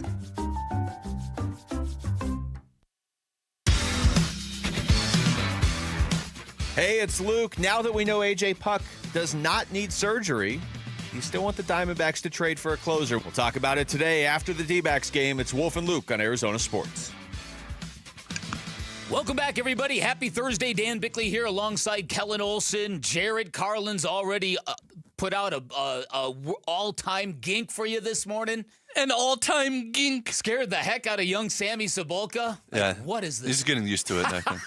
I wasn't necessarily scared. I was just looking at the clock, and we hadn't even reached 7 o'clock yet. Yeah, and Sammy thought he was fully used to the Bickley and Murata experience, right. and then he got his first gink of the season. He's like, okay, maybe I need to settle in a little bit. Yeah, you can't. The time has no meaning.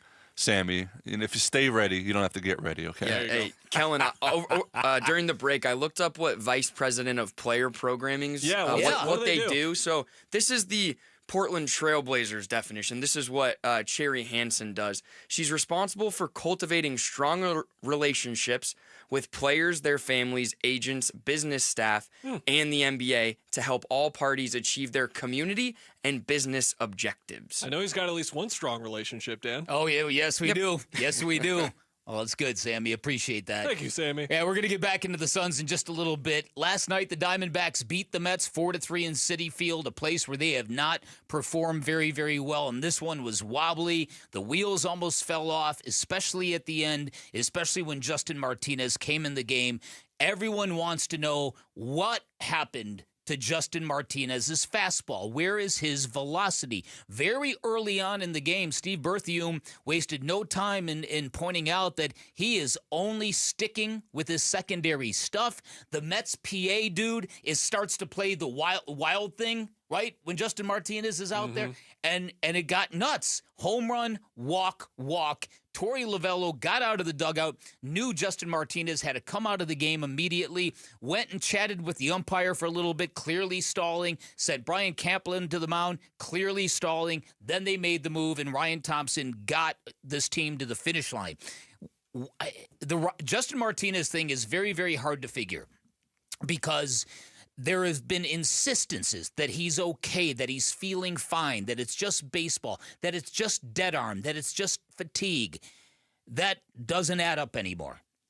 No, it does not, especially like the dead arm stuff. It was all well and good, but there was the stat going around that like over like 11, 13 complete days, calendar days, whatever it was exactly, that he had thrown like 3 innings. Like this was not a situation where they ran him into the ground because they had a bunch of close games early in the season. Right. Like it was really nothing like that. So that in and of itself was bizarre. And then of course now it's 3 straight outings for him where his velocity is totally down, and it's been too common, and I say too common for something that's happened like maybe a half dozen times, but like in this tenure, in this time with the leadership that the Diamondbacks have had, it's been too common, going back to Ketel Marte and his hamstring and maybe some other stuff, where there doesn't seem to be a strong connection between the player going through an injury, and the Diamondbacks themselves. There seems to be a disconnect there at some point. And look, if Justin Martinez says he's fine, you just got to trust the kid and let him go out there and throw.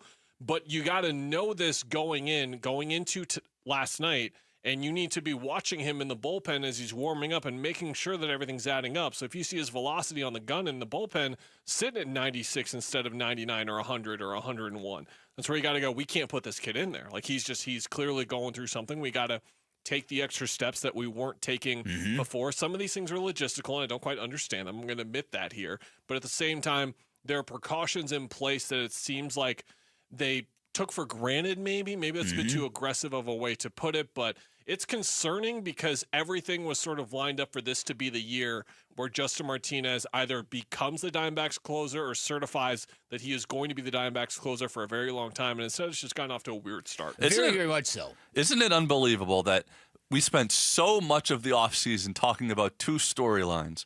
One was the Diamondbacks rotation. What are they going to do with Jordan Montgomery? And then Jordan Montgomery gets injured, is out the whole year. It's a non-story. The other big storyline, what are they going to do at closer? Is it going to be Puck? Is it going to be Martinez? We're a month into the season, and both of them look like they're either going to be injured or out of the role. A year ago, Justin Martinez averaged 100.5 miles per hour. 100.5 miles per hour on his fastball and 100.2 miles per hour on his sinker. Devastating velocity for both of those pitches, including that sinker, which was practically basically unhittable. Last night he was at 95, and it's amazing to me. About a week ago, I believe Torey Lovello said, if Justin's around 96 or 97, I can live with that because his secondary stuff is good enough. You get to 95 and everything, it's a different story. And it makes you think, isn't it amazing that major league hitters are so good that you dip from 100 to 95 and now you're just being preyed upon? Back in the day, 95 miles per hour was pretty good velocity. Back in the day, literally like the last decade of Diamondbacks baseball, they didn't have people that could throw 95 out of the bullpen. We were begging for it. But it is crazy because the distance between the pitching mound and the plate is so small. Just that extra 5 miles per hour makes a foot difference, which is a big difference when you're trying to react that quickly. It's the ultimate generational divide where like comparing eras is just totally useless because like Babe Ruth seeing a 99-mile-an-hour sinker, like he's never seen a 79-mile-an-hour sinker probably, let alone a sinker in general probably didn't even exist back then. A crazy thing that we can't really overlook here, by the way, is how you look at the way the Diamondbacks won this game last night. Dan, where in the world would they be without Jalen Beeks and Shelby Miller? How about it? Those two guys have been awesome to start the year. Beeks has at 16 2/3 innings. He's allowed 11 hits and 5 walks over that time for 4 earned runs. Guess who hasn't allowed an earned run this year? Shelby Miller. It's been fantastic. 12 2/3, 4 hits and 4 walks over those 12 2/3 as well. So it's not a tightrope he's navigating. Guys just aren't getting on against him. He's got 15 strikeouts in those 12 2/3 innings as well. So we went into this year being like, okay, the core four, Thompson, Martinez, the Gink, and Puck as well. Thompson, a little bit of a shaky start. Ginkle starts out injured. Puck going through injuries. Now Martinez going through injuries. And yet they've been able to be relatively okay despite all this because of the way Beeks and Miller have been performing. But you know this better than me, Dan. Their luck's going to run out with that eventually. Like Beeks and Miller are going to have some rough patches here coming up. So they need to get healthy. Justin Martinez, prior to last night's outing, he was at 97 over the weekend against the Braves. So this is a continued dip and drop in the velocity at a time when the player has continued to insist. I feel good. It's just baseball. You're exactly right. There's a breakdown somewhere here between the player, what he's feeling, the medical staff, and the manager of this baseball team. And maybe Justin Martinez being one of these young guys who got a contract, who got paid up front. Maybe he's I don't know. I don't know what is going on, but they need to get this kid looked at. It's got to be. It's not a technical thing. Like a technical thing in your delivery can't be the difference between 5-6 miles per hour on your pitch. No. And this is coming off a stretch where he missed a week because of fatigue. So there is prior something to be concerned about. So he can't just say, like, it's nothing, I'm fine. Right. Well, and sometimes the velocity is down and they're able to, like, relatively control the ball still. But he put one in front of home plate last night where it was like, oh, my gosh, get this kid out of the game. Yes. Please. He had the wild pitch earlier at Chase last week where it was like he can't control where the ball is going. That might be mental stuff, though. Once his delivery is not, his speed's not there, he's trying to over-deliver it. That's exactly. Oh, you start overcooking everything. You start getting and that's afraid. where you hurt yourself. That's when you hurt yourself. Injure yourself. Yeah. So either way, Justin Martinez they're gonna sit him down for a bit. I have no doubt about that. So I don't know who's gonna be this team's closer at this point in time, moving forward. We'll stay tuned until social studies to see what people might think about that. It might be the Gink. All right, coming up on the other side, it's about that time, 7:30, Rush Hour Reboot with Sammy Cibulka. That's next. You're listening to Kellen Olson, Dan Bickley, Arizona Sports, the local sports leader. Here are your top 3 headlines on ArizonaSports.com, brought to you by Y-Refi. I'm Tyler Drake. Diamondbacks survived stressful 9th inning to even series versus Mets. Phoenix Suns front office decisions approaching and name to watch emerges. And just how unlikely was Will Johnson's second-round fall to the Cardinals? Those are your top 3 headlines on ArizonaSports.com, brought to you by Y-Refi.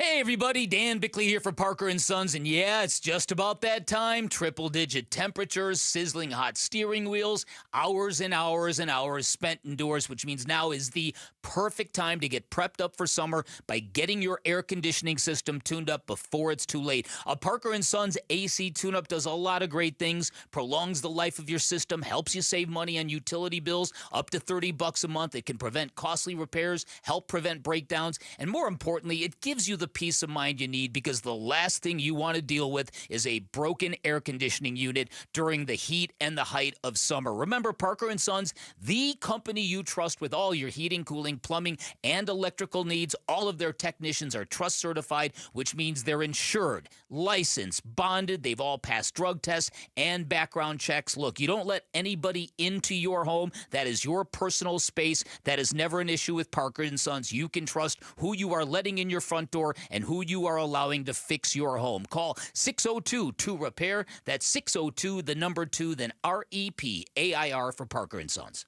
Moving Team 6 proudly supports and hires veterans. Entrepreneurship, that was always the dream, right? The American dream. I guess I instilled that in my boys. My name is Gary Lee. I'm one of the owners at Moving Team 6. I would say my dad taught us dedication and discipline. If you have these attributes, you're going to be successful at no matter what you do. I'm JT Lee. I'm owner of Moving Team 6 too. We want to make you successful. I heard this ad about Moving Team 6. They take care of our vets. That's what we want. MovingTeam6.com. Your move is our mission. Life can be stressful, but selling your home doesn't have to be. I'm Carol Rice with Your Home Sold Guaranteed Realty, and I make home selling easy by properly pricing your home and getting it in front of thousands of my exclusive qualified buyers. Do what Jackie and Mark did, selling in just 5 days for full market value. Call me, Carol Royce, and ask about my 100% of market value or I'll pay the difference guarantee. Or visit carolhasthebuyers.com. Carol and seller must agree on price and possession. Hi, this is Stuart Willis, president of Asset Preservation Wealth and Tax. A personal relationship with your financial advisor really matters. It's super important that you have the ability to talk about anything you need to with your advisor. So if you have been pushed off to a call center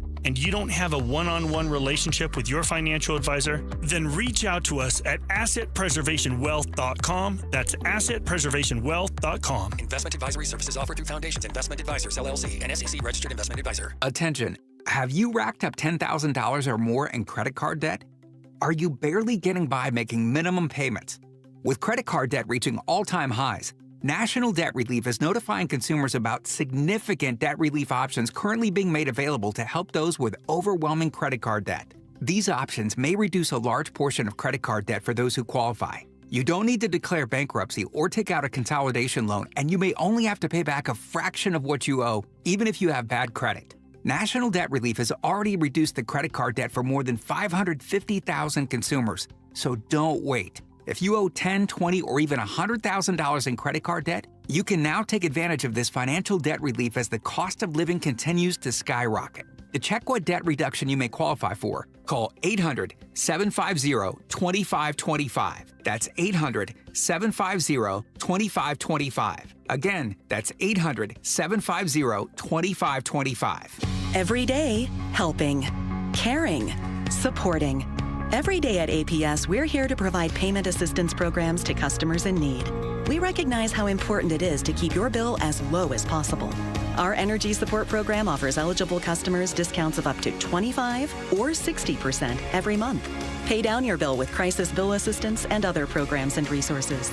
Learn how you can get help with your bill at aps.com/brighter. I'm Sammy Cebulka with Trending Now, presented by Parker & Sons Heating, Cooling, Plumbing, and Electrical. The D-backs survived in New York last night as they beat the Mets 4-3 in a game that had some late-inning drama. Geraldo Perdomo had 3 of the team's 4 RBIs, and Ryan Thompson was able to escape a bases-loaded jam in the 9th. Today, the milkman, Zach Gallen, will get the ball with a chance to win the series in Citi Field. First pitch is at 10:10 a.m. right here on Arizona Sports 98.7. In the NBA last night, the Rockets kept their playoff hopes alive and forced a Game 6. And, well, the Lakers' season has come to an end at the expense of Anthony Edwards, Rudy Gobert, and the Minnesota Timberwolves. Tonight, 2 more massive Game 6s as the Pistons will look to force a Game 7 against the Knicks in Detroit, and Nikola Jokic has hopes of ending the Clippers season in LA. This report is brought to you by YRefi. Don't let private student loan debt ruin your life. Go to YRefi.com. That's the letter YREFY.com. Arizona Sports, the local sports leader. Bickley and Murata Mornings. Rush Hour Reboot. Rush Hour Reboot. Getting you up to speed on everything happening in sports this morning. Brought to you by Brooklyn Bedding. For the best sleep ever, get the best mattress ever at Brooklyn Bedding. Good morning. It is 7:31 on a Thursday. We've reached the back half of the week, gentlemen. The weekend is in our sights, and whew, man, between my legs being more than sore, I could use a nice weekend. I don't know about you, but Are you still struggling, Sammy, after running that marathon? Yeah, I played in my men's pickup game or my men's basketball league last night. Probably not the best decision. My calf is on fire this morning. How would you describe your game, Sammy? What do you bring to the table? So we sadly lost last night, but I hit 6 threes. Whoa. I'm a shooting point guard. He's a high volume shooter, is what he is. And you initiate the offense, and then you're a catch and shoot guy when. Yeah, I initiate I'm a big pick and roll guy. I love working the pick and roll. Can try to read. If they go under, the ball's going up. If they double, it's a quick hockey assist. But I mean, I've played basketball since I was 3 years old. I love it. It's a beautiful sport. It is. Speaking of beautiful things, Torey Lovello got his 600th career win last night. Wow. And it came with Corbin Burns' first win as a Diamondback.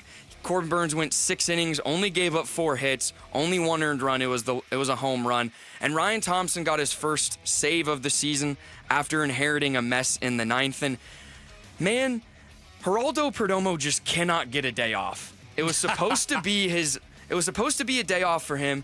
Came in, he had 3 RBIs, a sac fly, and a 2 RBI single to really kind of win the game for the Diamondbacks. And his post-game interviews are maybe better than the play on the diamond. I mean, that's a gift, gift from God. I feel no pressure.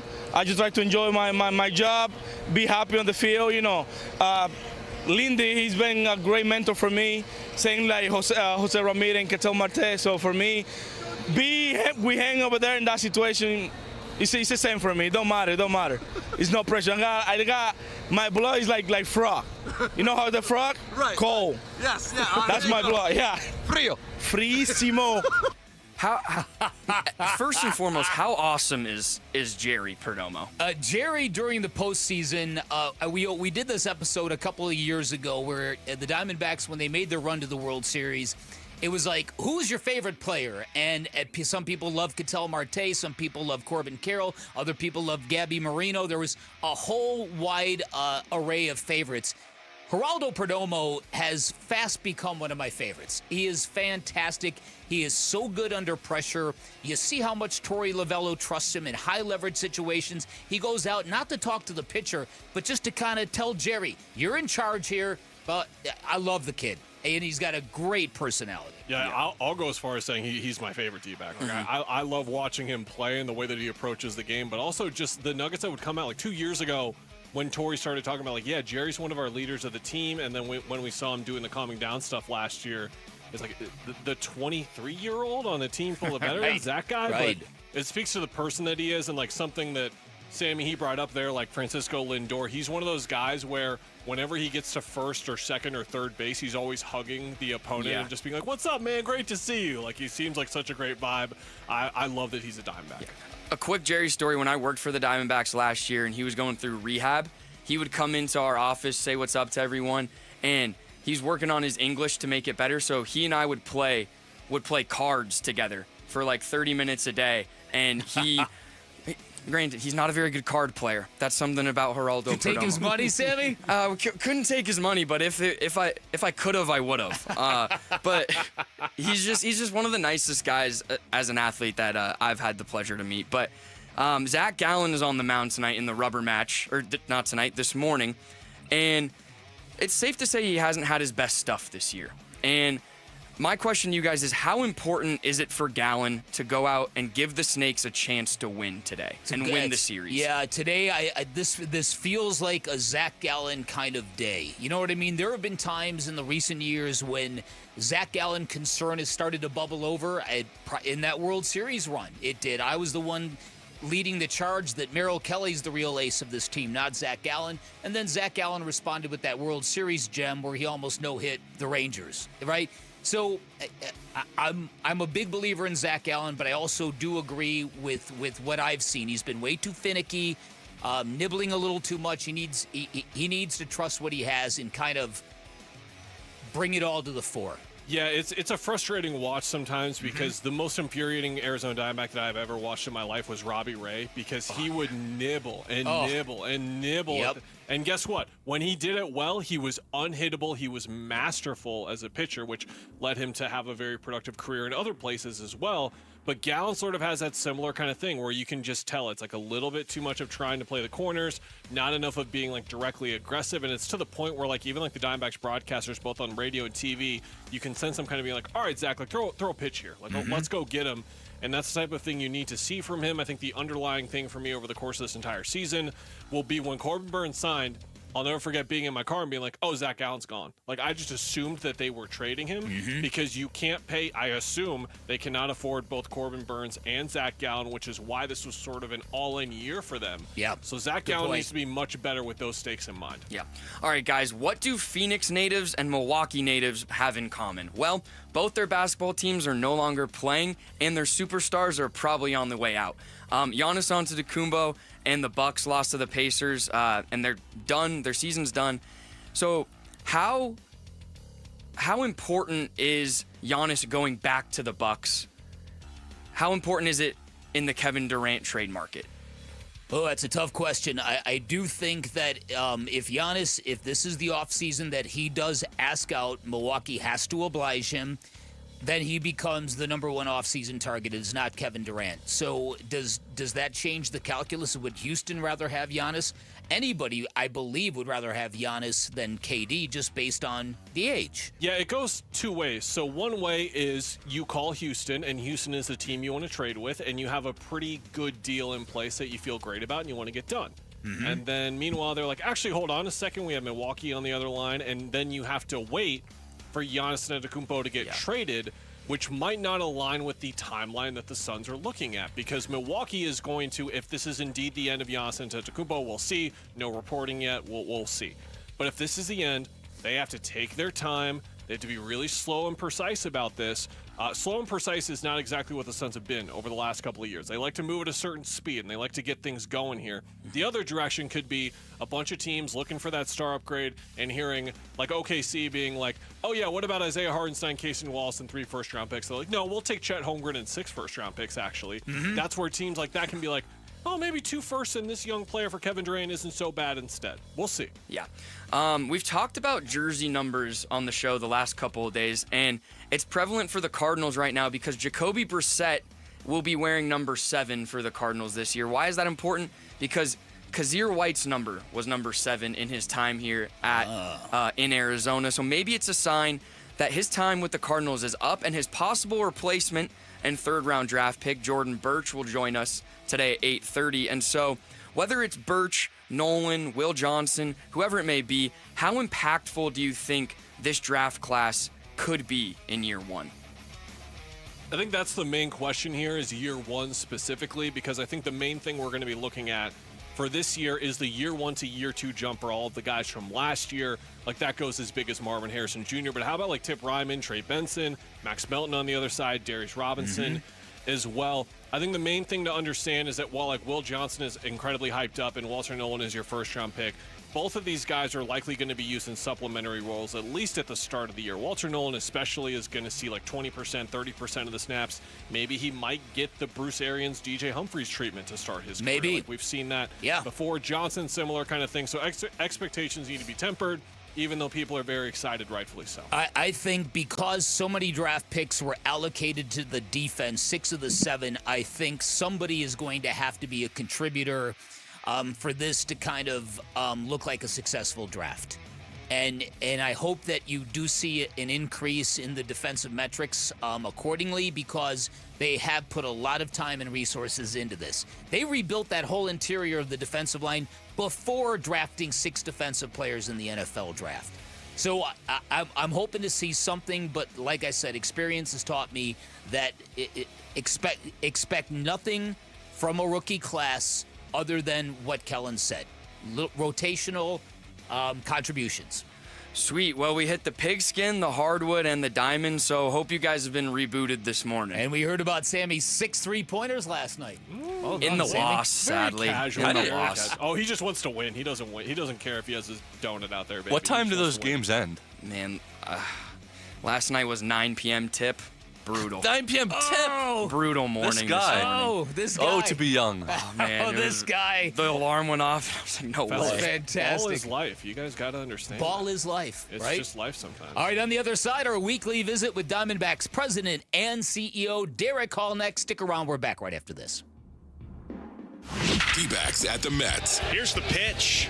Swing and a grounder to third. Suarez gloves. He throws to first in time. That's your ball game. Dbacks hang on and win it by a final score of 4-3. They have even this series at a game apiece. Baseball for breakfast with the Dbacks at the Mets. Coverage begins this morning at 9:30 on Arizona Sports 98.7 and the Arizona Sports app. This is the story of the one. As a safety manager at a manufacturing plant, he does everything he can to keep his coworkers safe. From finding ways to reduce risks to keeping safety supplies in stock. And for that, he relies on Grainger. Grainger offers a broad range of quality products and next-day delivery, so he can always play it safe. Call 1-800-GRAINGER, click Grainger.com, or just stop by. Grainger, for the ones who get it done. This is Secret Clinical Dominating Extra Stinky Stress Sweat. And this is regular deodorant.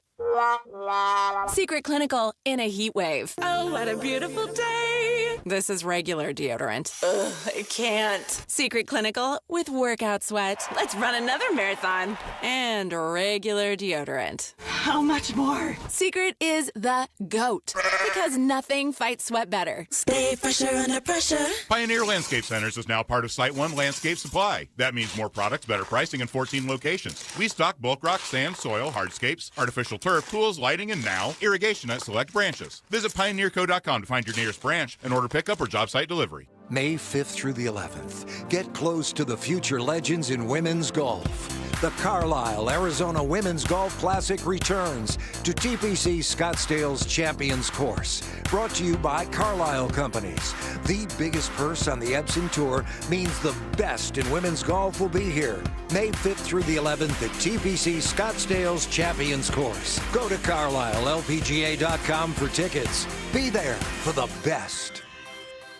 Hey, Wolf here from my brothers and sisters at Santan Ford. That's right, you've heard me talking about my Santan Ford F-150 and the Warrior Queens Expedition and how we are Santan Ford. Well, if you're in the market for a new or used vehicle, do yourself a favor.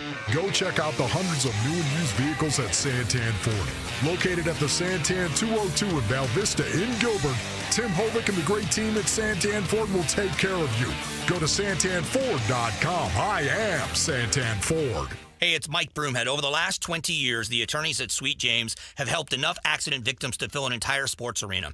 The role they play in their injured clients' recovery drives them to produce the best results. Just listen to this story.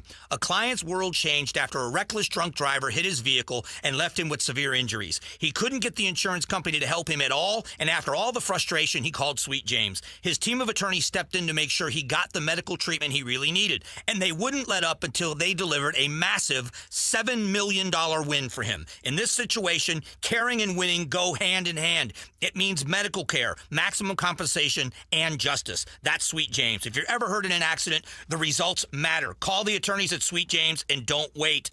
800-9-million. That phone number, once again, is 800-9-million. That's 800-900-0000, or you can find them online at sweetjames.com. That's sweetjames.com. Proud partner of your Phoenix Suns. Ready! Hi, my name is Brent Sanderson with Ready Services Plumbing and Air Conditioning. What makes Ready Services Plumbing and Air Conditioning a great choice for customers is that you know when Ready comes to your home, you're going to get an honest assessment, a positive experience from start to finish, a very comfortable, no sales experience. Our mission is to come in, assess the situation, troubleshoot, and solve your problems and leave you smiling. ReadyServices.com. Ready. Bring mom to Chase Field on Mother's Day, Sunday, May 11th, and receive a clear crossbody bag. Get your tickets at Dbacks.com.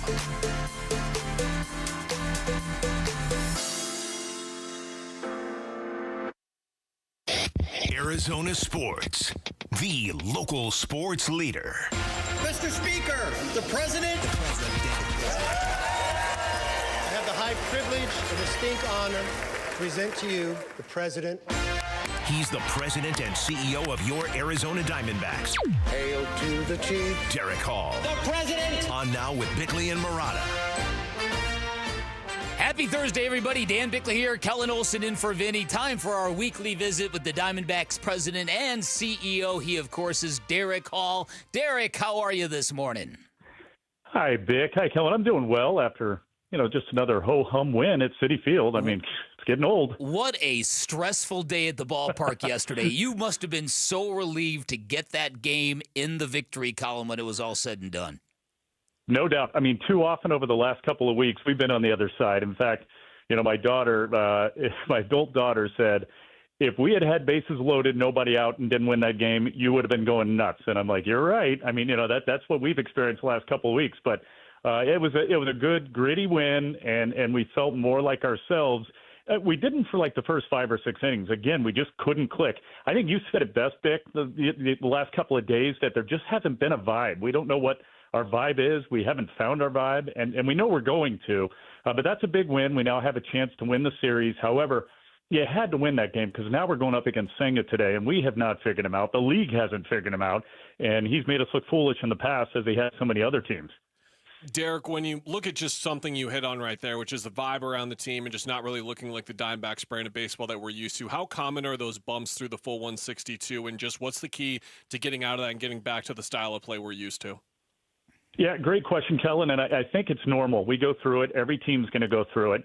The problem is the other teams in our division haven't gone through that little scuffle yet, and we still are. And it feels like, we've been in this mode for 5 weeks. And, I still look to the positive and say, as poorly as we've played, all facets of the game, offensively, defensively for sure, the inconsistency in our starting pitching, the first couple of weeks, our bullpen was our strength. Now it's our concern, of course. But through all of that, to still be 2 games over 500 in the toughest part of our schedule, I mean, the beginning of our schedule for the first, 6 weeks to 7 weeks, we just had to get through it. We still have to with our heads above water, and then everything can turn around. So, I mean, it's not lightening up. We still, as you know, have to go to Philadelphia after the game today. Yep. We got to play 3 there, which is never fun unless you're in the NLCS in 23.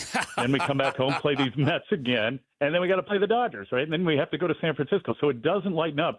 We've got to find that vibe and start playing like the team that we can and should be. But then again, the other thing, Kellen, we're going to get Cattell back here really, really soon. Right. And that's going to change the whole complexion of this lineup. You get to move Perdomo back down to the 9 spot. He gets on base for the top of the order.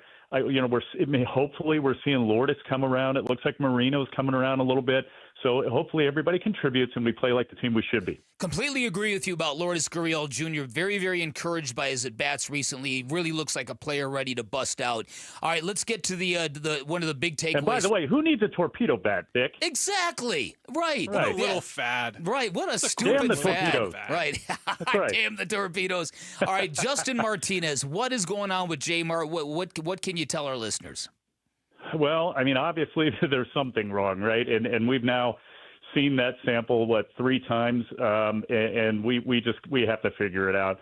We rely on the pitcher, we rely on the player to tell us how he feels, and the mystery has been that he doesn't feel bad. It's just been what we diagnosed as shoulder fatigue, but I just think it's probably time to dig even deeper. We've been obviously having a lot of discussions last night, this morning. We have for the last week, but now we're getting to the point where something different has to be done. But we're lucky that we have the depth in the bullpen. We've got guys like Shelby Miller. I mean, thank goodness, a couple of signings or a couple of acquisitions. You look at the trade for Naylor, how that has played out. And then you look at the signing of Shelby Miller. And in spring, he just kept performing. We kept saying, boy, we got to find a roster spot for this guy. And he's pitched well out of the bullpen the last 3 or 4 years or whatever it's been in L.A. and Detroit. And so, had we not signed him and kept him on this roster, I don't know where we'd be. And then, of course, Beeks has been a godsend. So we've got guys like Ginkel who have closed in the past. I believe Shelby can close. So if we're not going to be able to rely on Justin until we figure out what's going on, we do have guys capable and we do have depth in that bullpen. To go back to J-Mart, it's easy for us from our position to be like, why isn't he getting imaging done? Why isn't he getting pulled when it's clear in the bullpen? That's not like all those types of questions are very, and like proclamations are easy for us to make from our position. But from yours and just the steps that you guys take, as you said, you guys have been discussing this for over a week now. What are sort of the steps that you guys take in assessing this type of thing and going deeper when you need to and not when you don't need to? Yeah, and Kellen, I heard your point about maybe there's a disconnect, and I can understand that from, the outside looking in. I could just tell you from my vantage point and being down there, first off, we have what is considered one of the best medical staffs in all of baseball. They are phenomenal. And maybe it's even on the air the other way that we are too closely connected with our players, and the communication is so strong. Our manager knows everything that's going on. Our medical staff is so close with these players. The doctors as well. And so when you look a guy in the eyes and say, tell us how you're feeling, and again, I go back to the word mystery for this young man to keep saying there's nothing wrong. I don't have any soreness. I don't have any tightness, and you have to rely on that until you see the results like you did last night. I mean, the poor guy, and we know how talented he is, and you look up and you're used to seeing 102, 103, and what a difference it makes when he's throwing 96 and they're barreling and he can't get an out. And for us to make that move and miraculously get out of it, again, there's another arm, right? Ryan Thompson, who was so effective, and he was brilliant last night. It was, what a job. But we have to rely on him. And this is also somebody who's very young in his career. He was still developing, not only as a closer, but just as a big leaguer. I mean, he would come in and he would fight through it last year, a little bit the year before, and he's maturing, he's developing. So this is all part of it. But physically, we have to make sure that there isn't an issue there. And if there is, we're going to take care of it. And we do have arms that can come up and fill that void. All right, now onto the ballpark real quickly. Thomas Galvin wrote an interesting op-ed in AZ Central about maybe the trick in the Valley would be to get every one of our stadiums under one district or authority. Your thoughts on that, and update us where the stadium renovations are at. Yeah, I think I think the thought of that from the chairman is a good one. I do think if we all played under the same rules and we all had resources and we kept our facilities as strong and state-of-the-art as ever, that's a plus. It's a plus for the state. It's a plus for all of our teams and for our fans. We're still plugging along. We still are very, hopeful and confident that we can get this thing done. We got through the House. We're still sitting there in the Senate, but the reason being, we're going to bring all the parties together. We're going to get the state, county, city, and team together and just make sure we're all on the same page with what the language looks like. And then hopefully there's no opposition. The governor seems to be behind it. The Senate president seems to be our sponsor, Representative Winiger. So, Vic, I think we're inching along. I think we're maybe at the 5-yard line, and hopefully we score, because this is a good move for our franchise and for all of our fans. As Galvin put it, he called it proposing a unified approach. Is that type of approach, while you said it's a great idea, is it realistic, though? Is that the type of thing that can get done? I think so, but I think, Kellen, it's going to take time, right? You've got so many different factions under so many different rules, and you have our situation where we're county owned, and then you have the Suns where they're city owned, and then you have Glendale, with the Cardinals. For us to be under one umbrella, I mean, it seems like it's probably going to have to be the effort and push by the state, because that's one common thread that we all have, and the state is really putting forward a strong effort for us. I mean, they've been great leaders in this. They understand the value of Chase Field, of continuing to develop downtown, make Phoenix a great place, and the state of Arizona. But I think it is a possibility. I think it's a realistic possibility for sure, but great question. All right, D, thanks so much for your time. Good luck today getting a series win in New York. That might be a real good launching pad for this baseball team. That would be amazing, and that means that we figured out Senga, or we got his pitch count up, so I think so. But in order to do that, take that Mariners jersey off of your partner, Vic. I grew up on the Kid. Come on. As a kid, I grew up on the Kid. I won't wear it when you guys play Seattle, I swear. Kellen, I get it. All right, thanks, guys. See you later. Derrick Hall, president and CEO of your Diamondbacks, joining us for his weekly visit like he always does on Thursday. Always good when you get wins on Wednesday. Makes things a lot more enjoyable. All right, we're halfway through the show. Stick around. The Bickley Blast next. Arizona Sports 98.7, the local sports leader. Diamondbacks president and CEO Derrick Hall. Your home for everything Diamondbacks. Arizona Sports, the local sports leader. Subscribe to the Arizona Sports YouTube channel, full of get it nowhere else content from Arizona's biggest sports personalities. Bickley and Murata, Wolf and Luke, Burns and Gambo, and more. Search up Arizona Sports on YouTube and hit the subscribe button.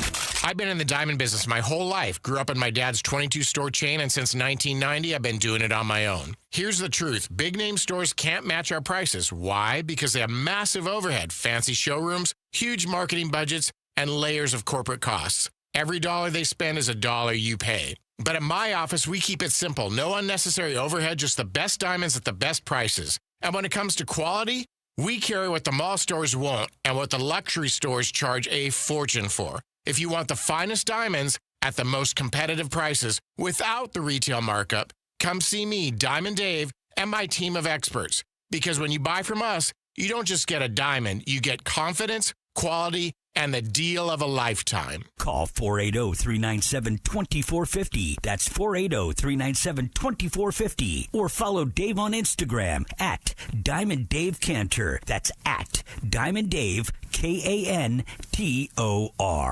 When might you be buzzed? When you suddenly love everything. You guys, I love this song. I love these nachos. I love our kickball league. Ugh! I love this guy. What's your name? You know what I'd love? A ride when it's time to head out. If you see a buzzed warning sign, call for a ride when it's time to go home. Buzz driving is drunk driving. A message from NHTSA and the Ad Council. I love your car. Is this real leather? Hey there. I'm Phil Briggs, Navy veteran and host of CBS Eye on Veterans weekly radio show and podcast. And I often think of my old boss in the Navy, Commander Reed, especially when I'm trying to motivate my kids. Now I know how he must have felt trying to motivate me. This Military Appreciation Month, Navy Federal Credit Union wants to celebrate those who go above and beyond for us every day. Learn more at NavyFederal.org/celebrate. Navy Federal is insured by NCUA. This next song goes out to Cox Mobile for letting me video call my dog while we're on tour. From San Diego to Boston, I said hi. You started barking. Cox Mobile's got the bars to keep us both howling. We run on the network with unbeatable 5G reliability. So whether you're at a concert or on the road, you'll stay connected. Visit cox.com/mobile. Cox Internet required. Cox Mobile runs on the network with unbeatable 5G reliability per Ookla US 2H 2024. Other restrictions apply. Hey, this is Ron Wolfley for Aria Dental Implant Center. I'm here right now with Cynthia and Leo, who have both had the all-on-4 dental implant treatment. Cynthia, you did an awful lot of research on Aria Dental Implant Center, did you not? I looked at a lot of different places, and I just found Aria Dental was the best. The care that I was getting, the finances that were available to me, and the quality. Yes. You both have had the all-on-4 dental implant treatment, have you not, Leo? Yes, I have. Once I met the staff and the way they treated me and sat me down and walked me through the procedure, I felt real comfortable. Joe came in, talked about what my needs were and how I felt about myself. 3 days later, I have a set of teeth in my face. I feel back in my young days again. You can't quit smiling. Don't listen to me. Listen to Leo and Cynthia. Go to AriaDentalImplantCenter.com. That's ARIA DentalImplantCenter.com. Hey, Gambo here with Stuart Willis, president of Asset Preservation Wealth and Tax. Stuart, how do tariffs impact an investor's strategy? Well, tariffs can affect their investment strategies, but that's once they're implemented. Right now, what we're dealing with is the fear of possible tariffs and the volatility that's following. So how do you help clients navigate that if they've got that fear? Well, number one, they just need to stay the course and make sure that they're properly diversified, and most importantly, that they're invested at the right risk level for them. Are there specific strategies that you use? Well, absolutely, and a lot of it is hand-holding, making sure that they don't panic. Everyone knows you're supposed to buy low and sell high. Oftentimes, people do just the opposite. So staying informed and adaptable would be the key. 100%. Is your portfolio diversification in line with your personal risk tolerance? Go to AssetPreservationWealth.com for a free portfolio review or call 602-877-PLAN. Investment advisory services offered through Foundations Investment Advisors, LLC, and SEC registered investment advisor. KMVP FM Phoenix. Arizona Sports, the local sports leader. On the Arizona Sports app and on 98.7. I'm Sammy Cebulka with Trending Now, presented by Parker & Sons Heating, Cooling, Plumbing, and Electrical. The D-backs survived in New York last night as they beat the Mets 4-3 in a game that had some late-inning drama. Geraldo Perdomo had 3 of the team's 4 RBIs, and Ryan Thompson was able to escape a bases-loaded jam in the 9th. And here's Perdomo on the win. I mean, it was a great game. You know, it's big break for us. I mean, 0-3 run in the 9th, and they get back like to tied again. Like, it was amazing. It's very, very good for us. The milkman Zach Gallen will get the ball with the chance to win the series today, and first pitch is at 10:10 a.m. right here on Arizona Sports 98.7. There are 2 more massive Game 6s tonight in the NBA. The Pistons will look to force a Game 7 against the Knicks in Detroit tonight, and Nikola Jokic has hopes of ending the Clippers season in LA. This report is brought to you by America Roofing. America Roofing wants to give you some relief on your roof. Save 12% with their tariff and tax relief, or get a free inspection online at americaroofingco.com, Arizona's largest roofer. Bickley and Marotta mornings. Arizona Sports, the local sports leader. Bickley Blast. There's a general rule in professional sports. If your team is really bad and full of dysfunction, if your organization is trending hard in the wrong direction, you bring in an outsider to put out the fires. You bring in fresh eyes and a new approach. You do not promote from inside a burning house. But alas, the Suns seem hellbent on doing things their way. A new report from Mark Stein says Matt Ishbia could forego a splashy hire and promote Brian Gregory to acting general manager. And if you've never heard of Brian Gregory, you're not alone. He's a former coach. He is currently serving as the team's VP of player programming, whatever that means. And yeah, he's a former Michigan State Spartan, having served on a Tom Izzo staff that featured a walk-on player named, wait for it, Matt Ishbia. Yep, red flags are flying everywhere. Like many others, I was gracious to Ishbia after his end-of-the-season press conference, saying he needed time to fail and learn. Problem is, while he's failing, I'm not sure he's learning. Promoting an anonymous executive to run your sunken basketball team is exactly what the worst of meddlers do, and we know from experience because we went through 2 decades of hands-on ownership at its very worst. This, folks, is a dangerous moment for Planet Orange, and maybe Ishbia tried to hire an outsider, only to be rebuffed because of the Suns' salary cap issues, or maybe he wasn't offering full autonomy. Either way, if you were hoping to convince basketball fans in the Valley that you are not a meddling owner, this is the worst way to get that done. All right, today's Bickley Blast brought to you by my great friends at Chapman BMW, who make luxury attainable. Find them online at chapmanbmw.com. Like I said today, like people give me a lot more credit than I deserve or blame me a lot more, whichever way you want to look at it. Like, I don't watch film. I don't know the players well enough to say this guy's going to fit with us or we should draft this guy. Like, that's not what an owner does. My job as an owner is to put the right people in place to make those decisions and set the tone. And I failed at setting the tone and that identity. That will change. So we will do that. And then we will have the right people executing on that plan. And whether it ties to any players we have, free agents, draft picks, players we have, trades, all that stuff will get flushed out in the next 60 to 90 days. Let's call it that. All right, so, Kellen, I want you to reset because you did a deep dive on Brian Gregory and what credentials or lack thereof he brings to the table. But I would suggest this. I would suggest, and again, not to be hypocritical here because I have been a guy that has said, go find the up-and-coming Sam Presti. There have been any number of basketball GMs who have emerged in the past 5 to 10 years who are really good at their jobs. And you can tell by the way they've created their teams and stocked draft picks. You can find a guy like that. You can find your way out of this mess.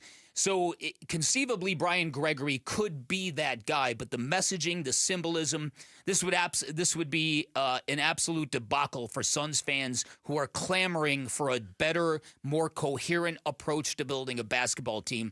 I would suggest that if Matt Ishbia took a page from Ken Kendrick, who took full responsibility for the signing of Jordan Montgomery and did so in a way that was, look, if you want someone to blame me. That was my stupid idea. I was the and fans were like, way to go, man. That's transparent. We trust you. That's really cool.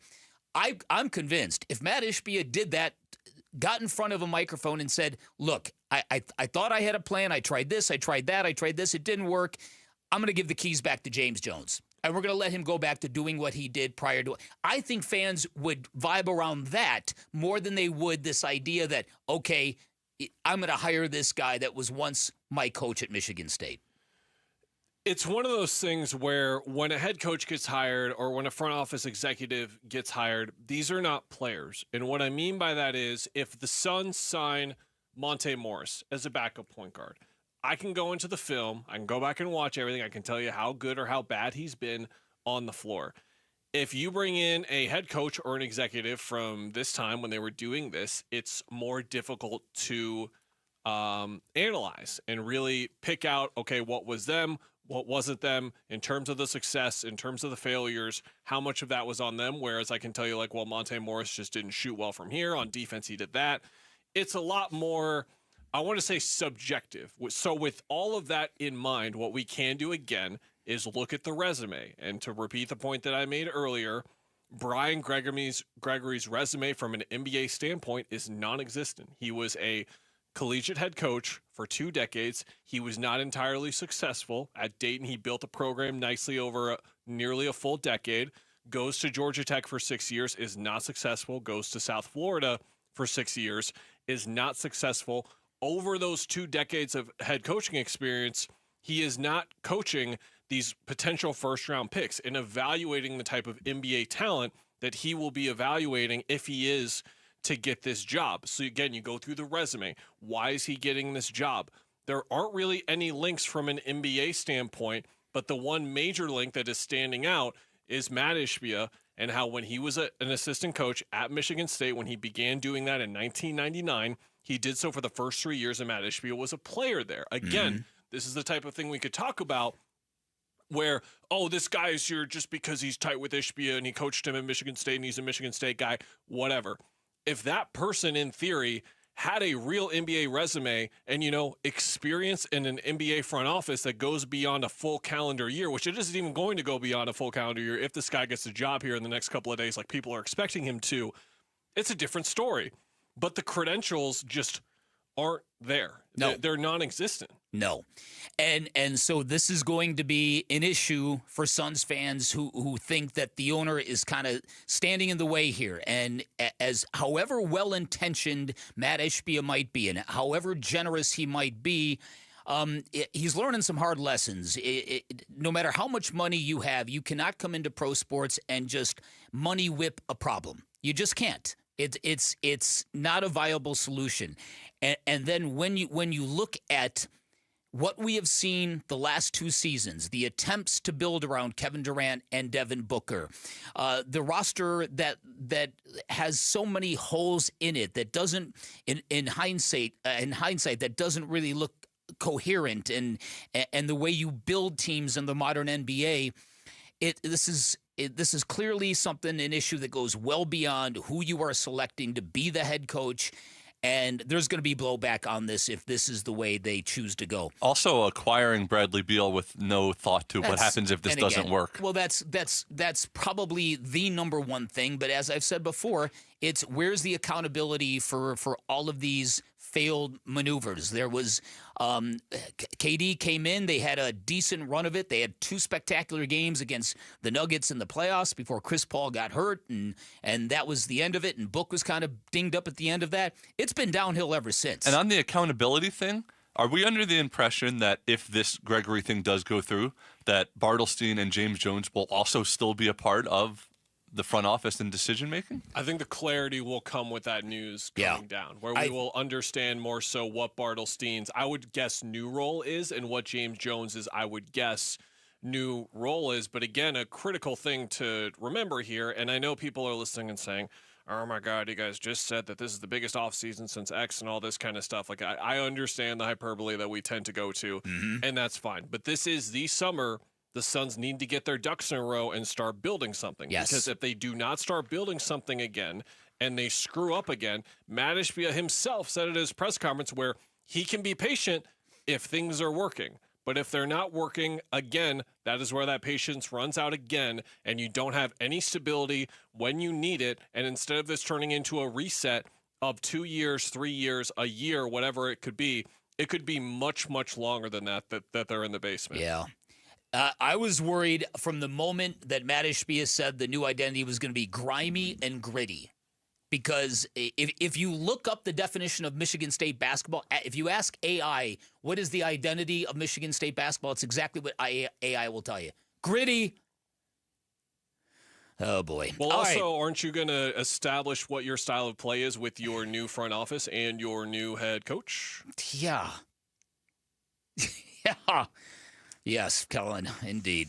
Join Kyler Murray and friends for the first annual Kyler Murray Foundation Celebrity Softball Game. It's happening May 17th at Salt River Fields, and if you want to attend, register now for your chance to win a family 4-pack of tickets. Just head to the contest page at arizonasports.com for all the details and your shot at winning. All right, coming up on the other side, Giannis has been eliminated from the playoffs. LeBron has been eliminated from the playoffs. Could James Harden be next? We'll discuss coming up on the other side. Kellen Olson in for Vinny. I'm Dan Bickley. You're listening to Arizona Sports, the local sports leader. Dbacks decision makers from the team's front office join Wolf and Luke Wednesday mornings at 11:45 for Dbacks Front Office Focus. Brought to you by Canvas Annuity. The home of Arizona Diamondbacks baseball is Arizona Sports 98.7 and the Arizona Sports app.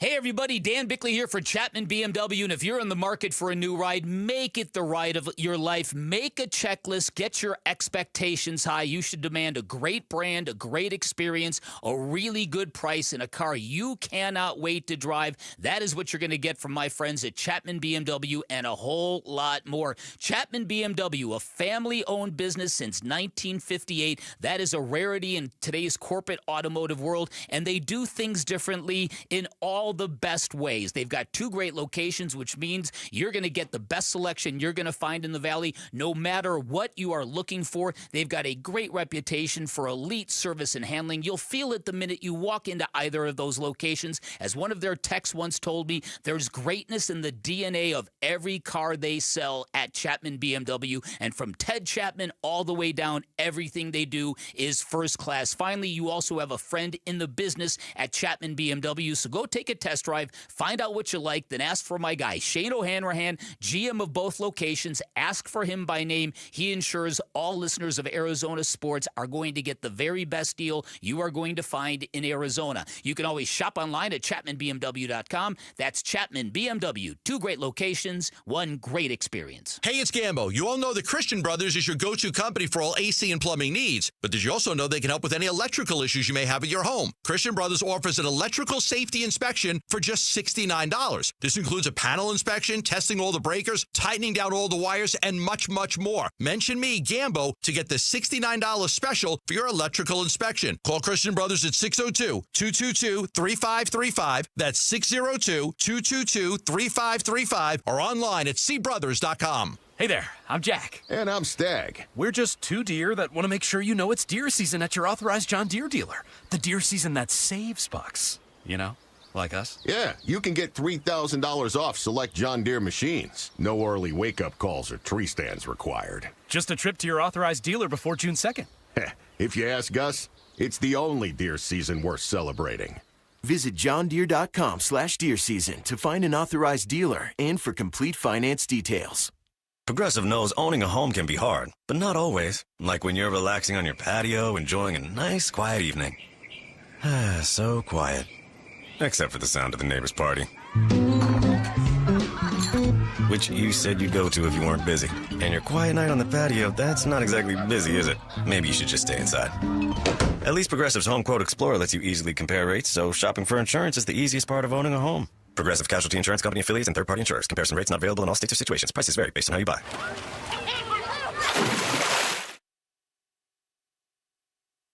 That pause was 2 seconds, far too long to take your eyes off kids near water. Hi, I'm Jay Arthur, the current president of Drowning Prevention Coalition of Arizona and retired captain with the Phoenix Fire Department. We had a devastating 2024 with 19 children under the age of 5 die in water-related incidents. It was the most in the last 10 years. The majority of these children at the time were not involved in swimming-related activity, but still made it to an unsecured body of water from inside the home in just seconds. One way to keep our children alive in 2025 is to install high, hard-to-reach approved locks and audible alarms on doors and windows that lead to the pool and spa area. It's a very inexpensive way to protect your most prized possession, your child. KTAR News, Arizona Sports and Fulton Homes want to remind you that 2 seconds is too long to take your eyes off of kids near water. To learn more, visit Fulton2seconds.com. Twin Peaks is the best in the game. Here, the Scratch Kitchen delivers lunch in the clutch. I mean, where else can you order a 29-degree draft beer and a quickie combo on your lunch break? Only at Twin Peaks, the #1 sports bar.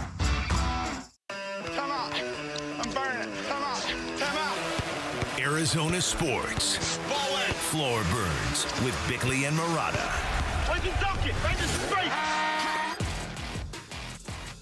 All right, the NBA playoffs are getting good. We're not even out of the first round yet in the NBA. Big basketball game tonight, big basketball game tomorrow night.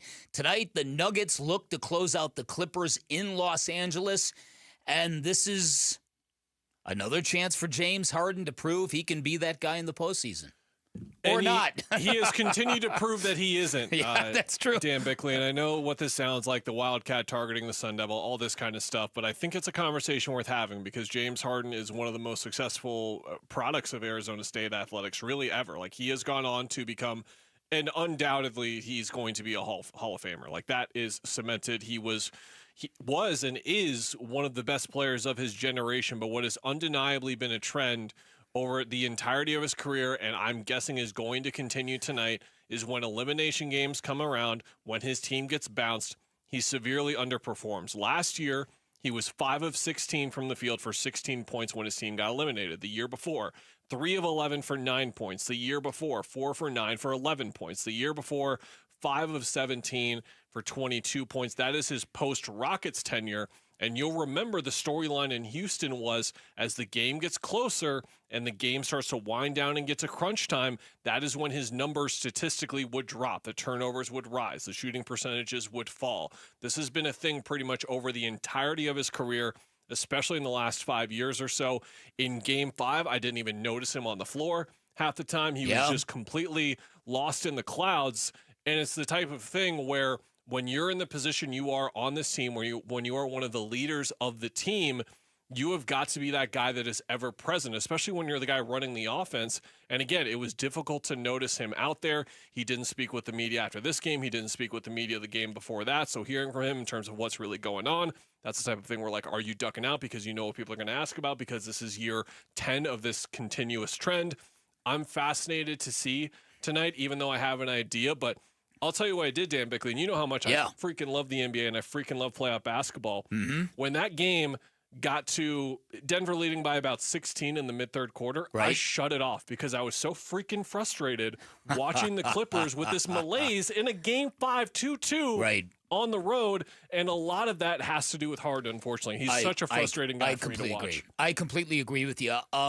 Going back to that Game 5, Jamal Murray picked probably the worst time to score 43 points in a playoff game because he got no run from any talk radio show anywhere. It was the late game after the East Coast had already seen the Pacers and the Bucks, the Knicks and the Pistons, the Magic and the Celtics. Jamal Murray now has 6 playoff games of 40 or more points. Wow. That's pretty rare territory. Playoff Murray, as it's known. But I think 3 of those games were in the bubble. This was his highest. That right? This was his highest total outside of the bubble. Right. Okay. There was bubble Murray. There was playoff Murray. But he's a guy where it sounds like sort of like a catchphrase of sorts for him, or like an identifier for him. But this is a guy who, through the regular season, looks like he's like maybe a top 10 to 15 point guard in the league, and then when the playoffs happen, he's a top 10, 15 player in the league. He evolves, and he did it in that game for sure. Since you brought up the Nuggets, how important do you think this playoff run is for the future of Jokic with the Nuggets?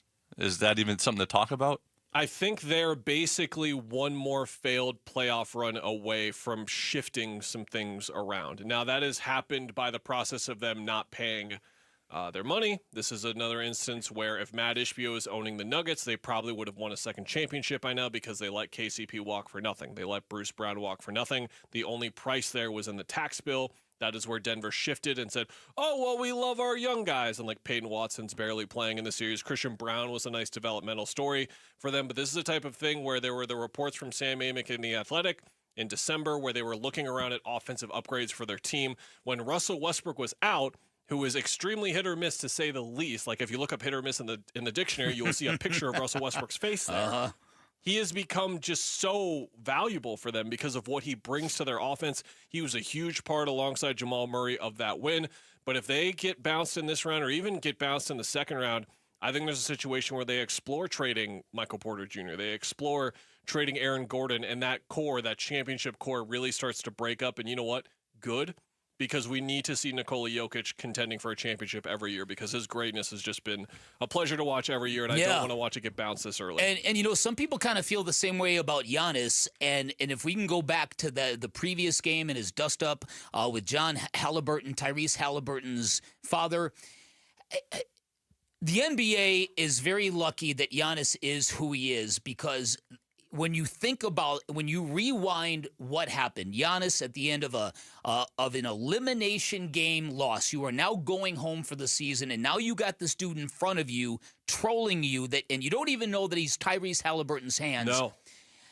There are a lot of players who might have pushed the dude, might have gotten physical with the dude. And then Tyrese Halliburton turns around, sees his dad on the ground, and Giannis standing over him, unclear of like what caused it, and then it gets ugly. It gets real ugly. So you think about NBA teams and arenas that allow family members, and the NBA dad is becoming a storyline now. Yeah. Right? He should not sit courtside ever again. He should not be allowed to sit courtside at a game ever again. Because he can come to the arena, that's fine. Get in a suite. That's it. Stay there. They put Giannis in such a bad position. He put Giannis in a bad position because if Giannis put his hands on that dude or pushed that dude or spray clock that dude, think about what might have come out of that situation. You're right. You're absolutely right. And don't mess with Giannis because snitches get stitches. You know he's hardcore. Stitches get stitches. Well, the two main storylines from that game, again, this is the basketball purists talking, but the two main storylines of that game should have been Giannis was absolutely amazing in that game, did everything he could to get his game back. But how about the guy's kid, Tyrese Halliburton, making the key play at the end of the game? Just blowing by Giannis. It was an incredible play. Tyrese was amazing during that comeback, and yet the main storyline is, one, Giannis leaving, like that's always going to happen, but two, like this potential like horrible situation that could have unfolded. Then there was like the thing with Giannis and Ben Mathurin, like all this kind of stuff occurred when the story should have been like this crazy, like Gary Trent Jr. is so thankful that happened with all the nonsense that he pulled. He was absolutely. How many times did you hear about Gary Trent Jr. as soon as Giannis looked John Halliburton in the eye? You didn't hear about him once. That's a good point. And he should have been the story of the game. That's a great point. Yeah, and John Halliburton, as you said, took all the run and the publicity away from his son, who's the one who deserved it. All right, also, so George Karl this morning took a shot at J.J. Redick, saying maybe experience does matter. Did you see J.J. Redick before the game last night? Yes. Stormed out of a press conference because he was asked by a reporter, hey, is there an assistant coach on your staff you might lean on to maybe get some substitution suggestions as the game goes on? That was a classic. J.J. saw the tweets about this already, and in the back of his head was like, if any knucklehead asked me about this, I swear I'm walking out. And then a knucklehead asked him about it, and he walked out. I respect the question. I think it's fine. I think there's a better way to deliver it, where it's just not sort of leaning into like the, hey, you want to listen to guys who actually know what they're doing, which is obviously the intent there. Yeah. I respect JJ walking out, honestly, because, again, those types of questions are just, they can be asked however they are, but the bottom line is you're asking like, hey, do you actually know how to do your job, unlike the guys who actually have experience doing your job? Yeah. Well, then he went on to prove their point. Yeah. All right, real quick. Do you think the Pistons force a Game 7 in New York? Yeah, the Knicks are banged up, man. They're really banged up. Jalen Brunson was a non-factor. Bridges and Anunoby have been really inconsistent with their scoring. It's quietly been like the Karl-Anthony Towns series. I think the Pistons are legit. Can't wait for that game. Yeah, it's going to be a great game. All right, on the other side, it's going to be our pleasure to visit with new Arizona Cardinals defenseman Jordan Birch. That's coming up next. Kellen Olson in for Vinny. I'm Dan Bickley. You are listening to Arizona Sports, the local sports leader. Dbacks at the Mets. Here's the pitch. Swing and a grounder to third. Suarez gloves. He throws to first in time. That's your ball game. D-backs hang on and win it by a final score of 4-3.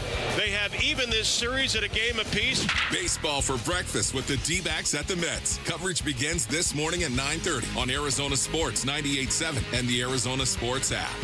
Hey everybody, Dan Bickley here for Life Changer Loan, and if you've got great credit, if you've got a credit score of 800 or better, you should wear that like a badge of honor, and you definitely should not finance your home the same way as somebody with average to poor credit would. That makes sense, right? Fortunately, you do have options on a Life Changer Loan. You are rewarded for your great credit score. This is an innovative program where you do your banking inside of your mortgage. You pay all principal first, which means you pay off your house in a matter of years, not decades. It happens without changing a dime of your spending habits, and you also get 24/7 access to your equity, which instantly gives you great liquidity. You now have the power to pay down, pay off, or borrow back from yourself whenever you like. Now, if you're thinking, come on, Bick, this sounds too good to be true, they hear that all the time at Life Changer Loan. Like they say, it's not magic, it's just math. But this is not for everybody. You do have to have the right set of financials. They'll be upfront with you if you're not a good fit, but if you are, I guarantee you're going to love the results. Find out more by calling 480-504-0844 or online at lifechangerloan.com. Still getting around to that fix on your car? You got this. On eBay, you'll find millions of parts guaranteed to fit. Doesn't matter if it's a major engine repair or your first time swapping your windshield wipers. eBay has that part you need, ready to click perfectly into place for changes big and small. Loud or quiet. Find all the parts you need at prices you'll love. Guaranteed to fit every time. But you already know that. eBay. Things, people, love. Eligible items only. Exclusions apply. Ready to order? Yes. We're earning unlimited 3% cash back on dining and entertainment with a Capital One Saver card. So let's just get one of everything. Everything? Fire everything. The Capital One Saver card is at table 27, and they're earning unlimited 3% cash back. Yes, Chef! This is so nice. Had a feeling you'd want 3% cash back on dessert. Ooh, tiramisu. Earn unlimited 3% cash back on dining and entertainment with the Capital One Saver card. Capital One, what's in your wallet? Terms apply. See CapitalOne.com for details. May 5th through the 11th. Get close to the future legends in women's golf. The Carlisle, Arizona Women's Golf Classic returns to TPC Scottsdale's Champions Course. Brought to you by Carlisle Companies. The biggest purse on the Epson Tour means the best in women's golf will be here. May 5th through the 11th at TPC Scottsdale's Champions Course. Go to CarlisleLPGA.com for tickets. Be there for the best. As a business owner, you wear a lot of hats. One minute you're ordering today's inventory, and the next you're planning tomorrow's expansion. It's complicated, but your business credit card should be simple. With the Signify Business Cash Card by Wells Fargo, you earn unlimited 2% cash rewards on purchases for your business, with no caps or categories to track. Signify Business Cash, the deliberately simple business credit card. Learn more at wellsfargo.com/signify. Terms apply. Are you thinking about a cash offer for your home? What if you could shop and compare the best offers available by making one call? That's exactly what you get with Carol Royce, your home sold guaranteed realty. Get up to 9 offers with at least one at 100% of market value, or Carol will pay the difference. Whether you want speed, flexibility, or top dollar for your home, Carol delivers. Call Carol Royce today or visit carolhasthebuyers.com. That's carolhasthebuyers.com. Caroline seller must agree on price and possession. A lot of personal injury lawyers make claims about how good they are. But how do you know who's the best? Who will fight to get you the money you deserve? At Berg Simpson, we don't rely on simple claims like other firms. We have 22 best lawyers in America, 17 super lawyers, and we're one of the National Trial Lawyers' top 25 most influential law firms. Compare us to other firms, then call Berg Simpson. If you've been injured, call Berg Simpson for free now at 602-777-7000. BergSimpson.com. Good lawyers, changing lives. I'm Sammy Sabolka with Trending Now, presented by Parker & Sons Heating, Cooling, Plumbing, and Electrical. The D-backs survived last night in New York as they beat the Mets 4-3 in a game that had some late-inning drama. Geraldo Perdomo had 3 of the team's 4 RBIs, and Ryan Thompson was able to escape a bases-loaded jam in the 9th inning to get the save. And today, Zach Gallen, the milkman, will get the ball with a chance to win this series, and first pitch is at 10:10 a.m. right here on Arizona Sports 98.7. In the NBA, the Rockets kept their playoff dreams alive and forced a Game 6, and well, the Lakers' season has come to an end at the expense of Anthony Edwards, Rudy Gobert, and the Minnesota Timberwolves, and 2 more massive Game 6s tonight. The Pistons will look to force a Game 7 against the Knicks in Detroit, and Nikola Jokic has hopes of ending the Clippers' season in LA. This report is brought to you by YRefi. Don't let private student loan debt ruin your life. Go to YRefi.com. That's the letter YREFY.com.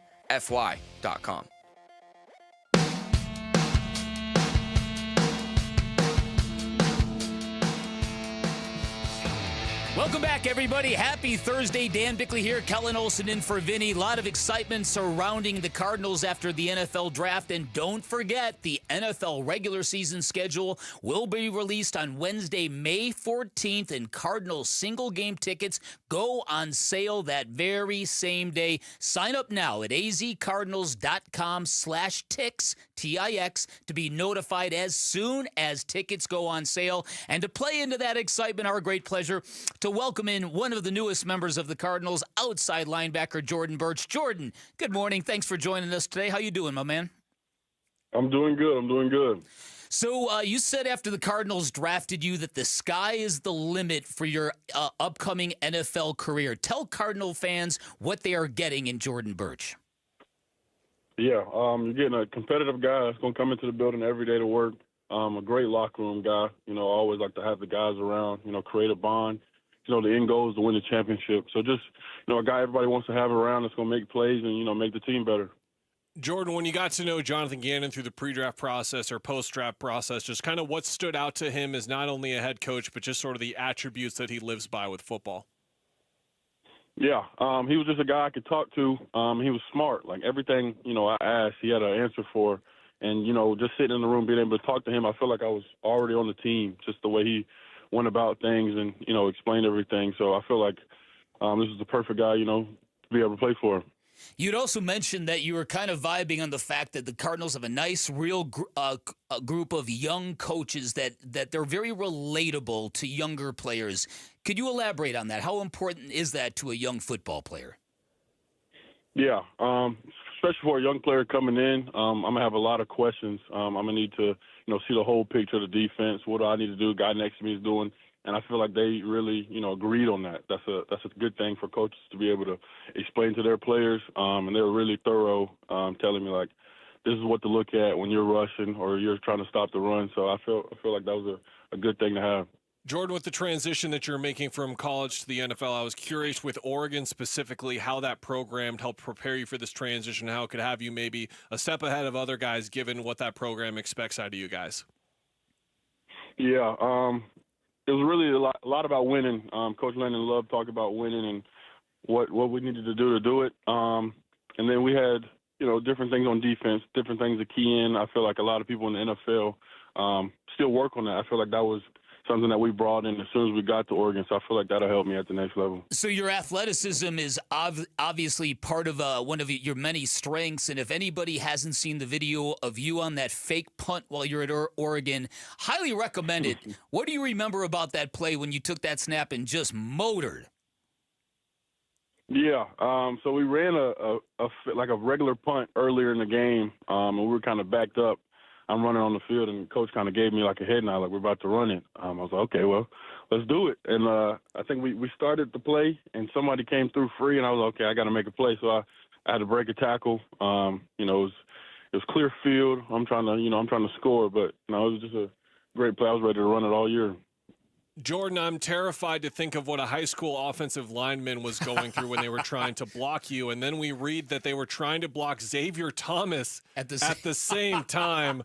How'd that go for those offensive lines that tried to block you guys? Guessing not well. Man, it was a scary sight for them. Me and him being on the same line, being able to rush. I learned a lot from him, back in high school. But that was great. That was great having him on my team. All right, so when you came out of high school, you were obviously a very, very highly ranked recruit. What happened at South Carolina? What led you to Oregon? And how do you look back on your collegiate career and what you accomplished? Yeah, I was at South Carolina for 3 years. It was a great 3 years in my opinion. My last year, my junior year, was really the first year I really started playing. I think I had 60 tackles and 3.5 sacks. But I had like a talk with my mom and felt like I wanted to, get away, be developed a little bit more, learning like 4-eye, 5, 6, 9, dropping in coverage. So, and I knew Coach Landon since I was in high school when he recruited me from Georgia. And I kind of like took that chance, went all the way across the country and, been a part of a different program. You've been vaunted for your versatility, not only in terms of just being an edge guy, but playing at different spots on the defensive line as well. Can you break that down a little bit for us more, just the versatility that you bring on the defensive side of the ball? Yeah, my coach always tell me, the versatility helps a lot, especially to the next level. And, if you're a 3-tech and you got to match up with a guard, and you're a faster guy, more athletic, you can win. They got shorter arms or on the edge if you're good with power rushes. So I feel like, anyway, a coach can use me, to get to the quarterback or affect the game. That's perfect. And, being a guy that can run fast, and I feel like I'm stronger at certain spots, wherever you need me at, I can do it. You knew you were going to end up somewhere on day 2 of the NFL draft. You weren't sure it was going to be Arizona. What do you think about landing with the Cardinals, and how do you think you're going to fit here? Yeah. Like you said, I didn't know where I was going. I was actually training out there at EXO, so I was kind of familiar with the spot. Me and my guys been out there a few times, and I was just sitting there thinking like, where could I go? But I kind of had a feeling like this might be a good spot for me. I didn't really know where in the draft I was going, but if I'm set up in a good spot and be able to showcase my ability, that's the best part about it. So I was happy with where I was at and what spot I went to. You were a part of an effort by the Arizona Cardinals to make this defense deep, and on the edge and at defensive line, it is a very deep group. How much are you looking forward to not only the veterans you'll be able to bounce off of, but the competitive aspect of you guys just fighting for every snap that you could get? Yeah, that's what comes with it, man. I'm trying to be in a room with a lot of guys that have experience. I can ask questions, they can answer them, but really get after it. I'm coming in, trying to fight for a starting spot. So, whatever I can do, whoever I can ask questions, whoever I can piggyback on, to learn a lot. But, every time I step on the field, I'm trying to win the job. All right, Jordan, you check a lot of boxes. One thing that Jonathan Gannon really likes is violent football players. So in your opinion, how much do you enjoy the violence of football, and what is your love for football? Where are you at on that meter? Yeah, I love going against people, when you can figure out the offensive lineman really can't block you, it takes the fun out of the game for them. Seeing if they can handle you for 4 quarters is really the fun part about it. I enjoy the whole aspect of it. I used to play offense a lot too, so just seeing, people score touchdowns, and just on the defensive side, I feel like you can't recreate a sack. I played basketball before, dunking the basketball, but I feel like a sack, strip sack, that's got to be one of the best feelings ever. Got to be pretty cool that you are now in the National Football League, sir. With what comes with that, is there any part of the experience you're looking forward to the most? Maybe it's a certain matchup. Maybe it's going to a certain stadium, facing a certain team. Is there anything with being a fan of the NFL growing up that you're now looking forward to as part of the NFL now? I said being a part of the NFL, I'm looking forward to putting on that uniform, stepping on the field, putting on that uniform. That's just been a dream for me ever since I was a little kid, and I can't wait to, showcase my ability. That's fantastic. All right, off the field, what are you into? What do you like? What do you do? Tell us a little bit about your personality. Yeah, trying to learn a little bit of golf, working on my swing. I'm a little tall, so I got to get my club adjusted. I play video games. I was living in Oregon, so, we'll be outside a lot, getting into nature. But for me, I don't really do too much. Just try to enjoy my time. So, watch football, play football, play video games, stuff like that. There you go. What are the video games you're into, man? I'm a bit of a gamer myself. I will describe myself as that. What are you playing? I play a little bit of NCAA, Madden, play Fortnite, Call of Duty, anything. We can run it. How cool was it to play as yourself in NCAA? That must have been surreal, man. I can't imagine. Oh, yeah. We got all the uniforms in the game, too, so I get Oregon. See number 1 coming off the edge. It was a great feeling. Oh, you playing your friends online? Like, when you're playing defense, you're obviously playing as yourself. Like, what are you doing on there? I'll, drop myself in cover, see if I can catch a pick real quick. They really can't stop me from rushing, but, I'll move my player around in different positions. That's fantastic. Jordan, thank you so much for your time this morning. We really look forward to seeing you play football for the Cardinals. Good luck to you, my man. Yes, sir. Thank you. All right. Jordan Birch, newest member of the Cardinals from Oregon via South Carolina. Look up that punt play, man. Look up the punt play. He's a freak. It's like a young Chandler Jones coming at you, right? Watch out. All right. Coming up on the other side, NBA playoffs, teams that are eliminated, teams that might be eliminated. What will that do for the Kevin Durant trade market? We'll discuss on the other side. Kellen Olson, Dan Bickley, Arizona Sports, the local sports leader. You and your phone have the key to the Arizona sports universe with the Arizona Sports app. Bickley and Murata, Wolf and Luke, Burns and Gambo, live streaming shows and podcasts. Plus, listen to Dbacks play-by-play. Download the Arizona Sports app, presented by Ready Services Plumbing and Air Conditioning. At Shane Company, we love a spring engagement, but you might be wondering, how do I find the perfect engagement ring? As a trusted family jeweler since 1929, we get asked this a lot. We have a wide selection of ring settings, like vintage designs with romantic details, floral settings inspired by nature, and classic styles with clean lines and sleek metals. Dreaming of the most beautiful diamond you've ever seen? At Shane Company, we handpick only the sparkliest center stones in all shapes and sizes, from oval to round to marquise, and more. We have gorgeous natural and lab-grown diamonds at competitive prices, in-store, ready to compare side by side. Drawn to certain colors? We're known for our rainbow of vivid natural sapphires, including shades of blue, straight out of a fairy tale, handpicked by our owner, Tom Shane. At Shane Company, we have the best free lifetime warranty that includes the center stone, plus resizing, repairs, and cleanings for life. Visit us at shaneco.com or in store. No appointment necessary. Shane Company, your friend and jeweler. Hey, Wolf here from my brothers and sisters at Santan Ford. That's right, you've heard me talking about my Santan Ford F-150 and the Warrior Queens Expedition and how we are Santan Ford. Well, if you're in the market for a new or used vehicle, do yourself a favor. Go check out the hundreds of new and used vehicles at Santan Ford. Located at the Santan 202 in Val Vista in Gilbert, Tim Hovick and the great team at Santan Ford will take care of you. Go to santanford.com. I am Santan Ford. Need inspiration? Shop Fry's. For mouth-watering meals and appetizing ingredients. Our low prices add up to big savings. Plus, over $600 in digital coupons each week. And up to $1 off per gallon at the pump. At Fry's, you always get big flavors and big savings. Fry's. Fresh for everyone. Fuel restrictions apply. You can save big on 12 to 15 packs of Coca-Cola, Pepsi, or Dr. Pepper. Select varieties or buy 2, get 2 free with your card. Limit 8. Fry's. Fresh for everyone. This next song goes out to Cox Mobile for letting me video call my dog while we're on tour. From San Diego to Boston, I said hi. You started barking. Cox Mobile's got the bars to keep us both howling.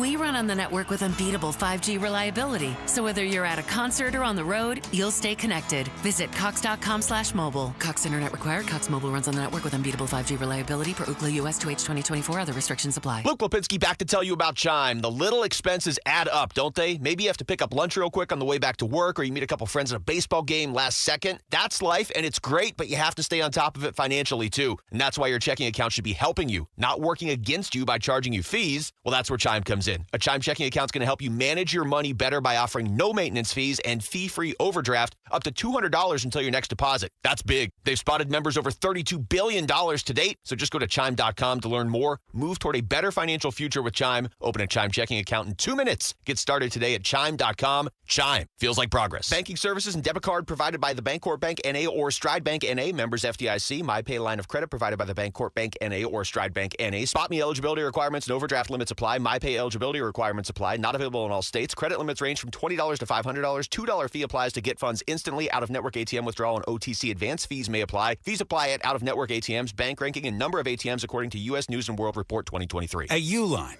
The prevailing opinion is, if you don't live it, you don't believe it. The people at Uline believe in hard work, and they live it by being there 24/7 to answer your call, having 41,000 items in stock, and offering same-day shipping from 12 locations across North America. Business owners, sellers, buyers, shippers, and packers believe it. Uline is the hard-working, dependable source for your shipping and industrial supplies. Visit uline.com. Hey, it's Wolf. When will we start getting some answers on what is next for the Phoenix Suns? We'll discuss today after the Dbacks game. It's Wolf and Luke on Arizona Sports. Guys, there has been zero speculation about Giannis and his future. He has worked very hard, and so has his representation, to shut down anything. He has been completely focused on the Bucks, and so therefore, this is basically a bit of a mystery. It might be a mystery within the organization a little bit. It's definitely a mystery for other teams out there, whether he would want to get moved and who would potentially be on a list of interested teams, which means that this is going to be one of the biggest things that is hanging over the NBA offseason, and other players, potentially even other star players who might end up on the trade market, might have to wait themselves to see how Giannis' situation plays out, because teams are going to see him as the biggest fish.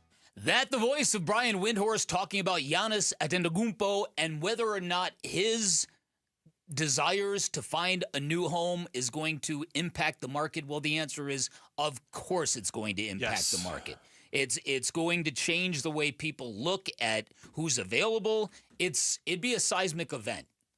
It would be, and I think the thing that's happening right now that I wrote about on ArizonaSports.com, brought to you by Y-Refi, is that this now takes the control out of the Suns' hands. I think that they were going into this offseason, rightfully so, looking at working with Kevin Durant to get a trade done and knowing that this was going to happen on their terms. They were going to be able to sort of negotiate however they were going to negotiate with Kevin, with all of these teams, and figure out where you need him to go, because it's Kevin freaking Durant, and it's going to revolve around him. And we were going into this summer being like, this is going to be the summer of the Kevin Durant sweepstakes. It is now going to be the summer of the Giannis Antetokounmpo sweepstakes, or the Giannis Antetokounmpo sweepstakes, as in a question mark of like, is this happening? Wendy's line there is very interesting because, again, timing is really important here. If the Suns want to get a Kevin, ideally, you get Kevin Durant traded before the draft, and it includes a draft pick in this year's draft. Like, you need to start developing young players now, get those guys in. So if you look at a Houston deal, for example, you would love to get that 9th pick in the draft in that kind of trade, right? That has to happen then before the draft. You could just trade for the players' rights later. I understand that, but you would like to get it done before the draft, certainly done before free agency. Again, like, you can look at players you want to sign or target even on the veterans minimum, and it's like, okay, well, what are we getting back in a trade for Kevin Durant? Like, you need to know these types of things before that offseason starts. But if Milwaukee and Giannis just kind of sit back and let this play out, and they're just kind of shrugging at teams, being like, oh, we don't know yet. We're going to talk to Giannis, see how it goes. And you're in like the first, second week of July, I don't think the Suns are going to be operating under that level of patience, but the rest of the league should, because if I was Houston and I was talking about getting Kevin Durant, like, that's all well and good, but I have enough assets to get Giannis freaking Antetokounmpo, who for 7 straight years has finished top 5 in MVP voting. He is undoubtedly one of the best players in the world. He is in his prime right now, and is just a significantly better target than Kevin Durant, which is a crazy thing to say about Kevin Durant with anyone. Yeah, it's just but facts. it's the truth. Yeah, they are the facts. And as we've mentioned, for weeks now, you look at some of the teams that are considered usual suspects. The Houston Rockets, you just mentioned, they forced a Game 6 in Golden State tomorrow night. My belief was, by winning last night's game, I would think this would help. This would make you feel good if you're a Suns fan, because I think, say, if the Rockets were just summarily discarded, they might say to themselves, you know what, we're not that close. Yeah. We should hang with this group. By winning last night and bringing this thing back to Golden State, maybe the longer they and the harder they push Golden State, and even if they rally to win the series, that kind of, to me, would reinforce the idea, yes, let's push this button, let's add the next piece that we need. The New York Knicks are in a similar boat. If they don't get out alive against the Pistons, and you said they're real banged up right now, are they going to be interested in a Kevin Durant, if you will? A lot of this is circumstantial, and it depends on what these teams are going to end up doing in the next week or so. And then there's the dark horse, the whispers of the San Antonio Spurs. San Antonio is definitely going to be, without a doubt, a team that is looking to continue to upgrade and add talent around Victor Wembanyama. We're already seeing the process happen. We're seeing Chris Paul sign there. We're seeing them make a move and go out and get the guard that they were looking for. They were looking to pair Victor Wembanyama with an all-star level guard. There could have been many options on the board. Clutch Sports CEO Rich Paul wanted either his guy Darius Garland there last summer, or he wanted to get De'Aaron Fox there, and he got Fox there. So what's next? I mean, people around the league are already starting to whisper about San Antonio potentially being a spot to bring former Texas Longhorn Kevin Durant this summer. You best believe they would call about Giannis Antetokounmpo as well. So that's a team that people in the league are certainly looking at. So that's Jake Fisher from Bleacher Report. The whispers that San Antonio might be involved in a KD sweepstakes, if you will. I love this time of year for many reasons. Here's one of them. When all this Giannis stuff happened over the last 24 to 48 hours, fans of certain teams are going out of their way to be like, Stephon Castle is off the table. He is not going to be in a Giannis trade. We should not. And you like zoom out and you're like, you're talking about Giannis. Stephon Castle, right? Who won Rookie of the Year, has a very promising future ahead of him. But to your point, it's Giannis. Mm-hmm. Alperen Şengün is off the table. We should not include him or Amen Thompson. It's like, again, 7 straight years he has made first-team All-NBA. A couple of first-team All-Defenses in there. Oh, yeah. He's a perennial MVP candidate.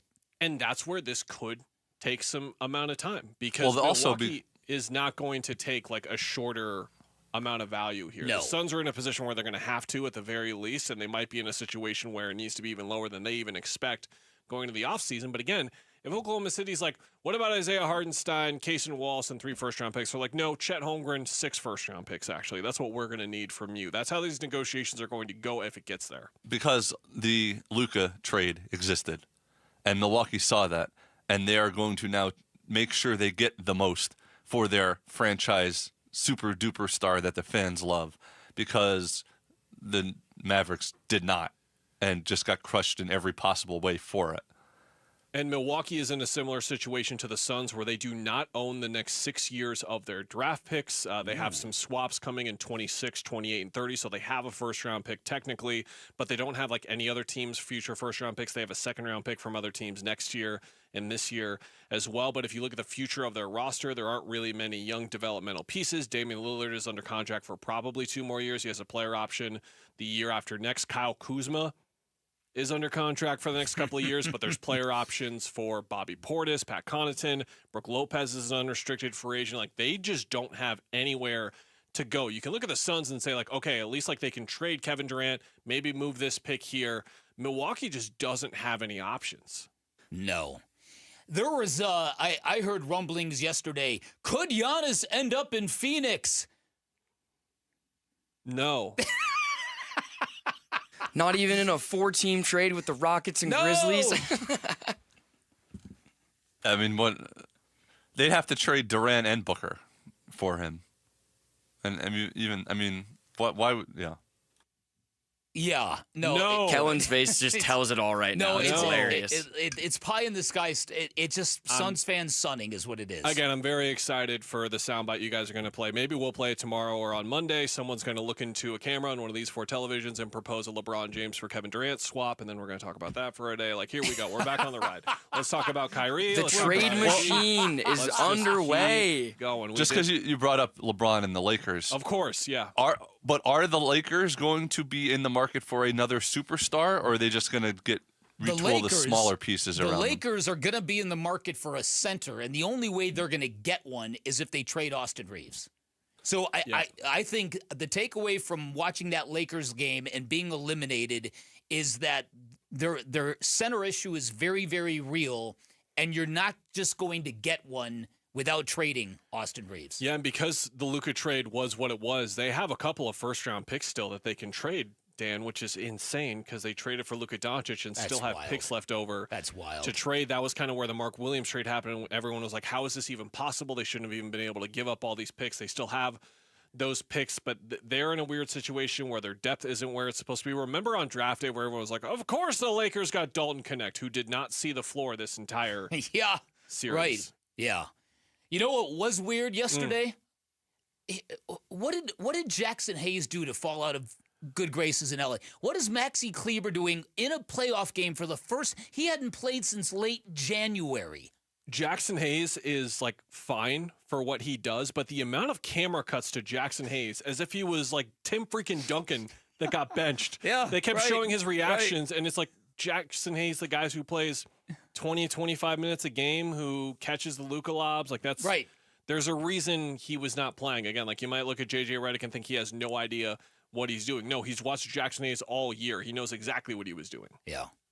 Good point. All right, coming up, the 9 o'clock hour, we'll begin it with Sammy Cebulka and social studies. Stick around. Kellen Olson, Dan Bickley, you're listening to Arizona Sports, the local sports leader.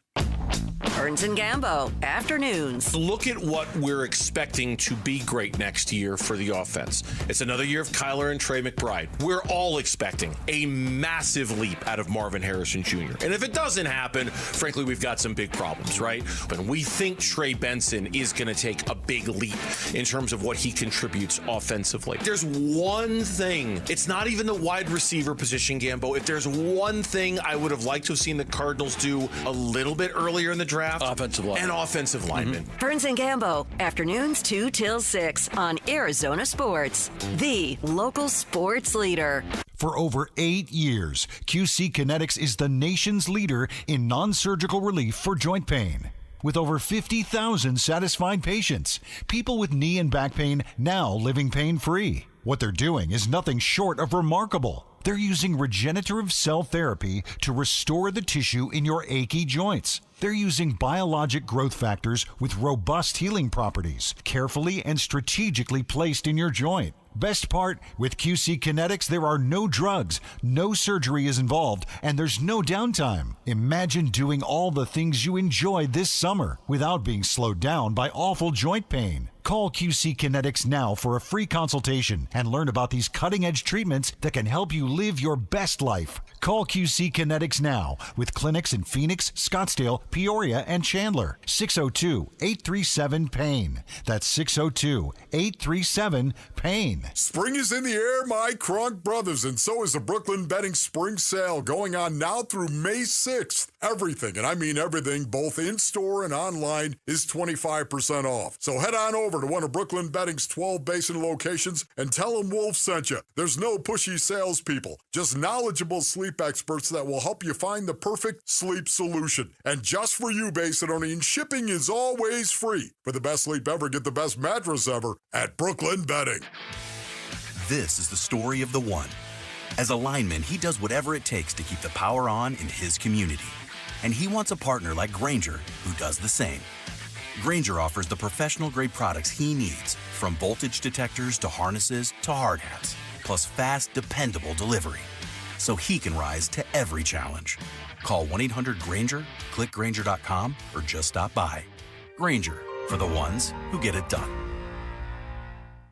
This message comes from Viking, committed to exploring the world in comfort. Journey through the heart of Europe on an elegant Viking longship with thoughtful service, destination-focused dining, and cultural enrichment on board and on shore. With small ships that bring travelers closer to the destination, there's more time to explore. And every Viking voyage is all-inclusive, with no children and no casinos. Discover more at Viking.com.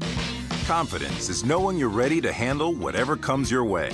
That's what it feels like to take on your workday with Cintas. They make sure your AEDs are up to date, your fire extinguishers are tested and inspected, your floor mats are cleaned and delivered, and your workwear looks good, feels good, and is freshly laundered with the Cintas Apparel Plus program. So are you ready to take on today? Visit Cintas.com. Oh, I'm ready! And get ready for the workday. Ready to order. Yes. We're earning unlimited 3% cash back on dining and entertainment with the Capital One Saver Card, so let's just get one of everything. Everything? Fire everything. The Capital One Saver Card is at table 27, and they're earning unlimited 3% cash back. Yes, Chef!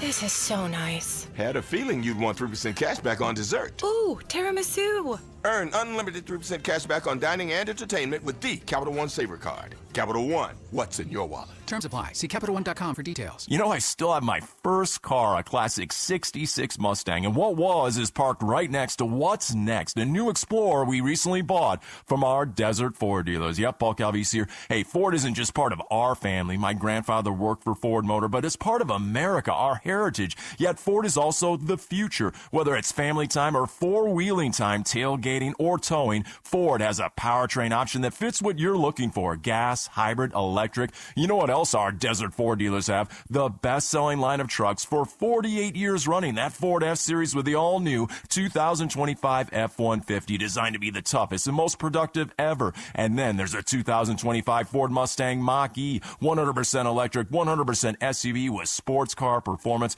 SUV, my daily driver, a Ford Edge. And again, we just bought a new Explorer. Wait till you see the redesigned interior on the all-new 2025 Explorer. Bottom line, get on down to our Desert Ford dealers or click buyfordnow.com. KMVP FM Phoenix. Arizona Sports, the local sports leader. On the Arizona Sports app and on 98.7.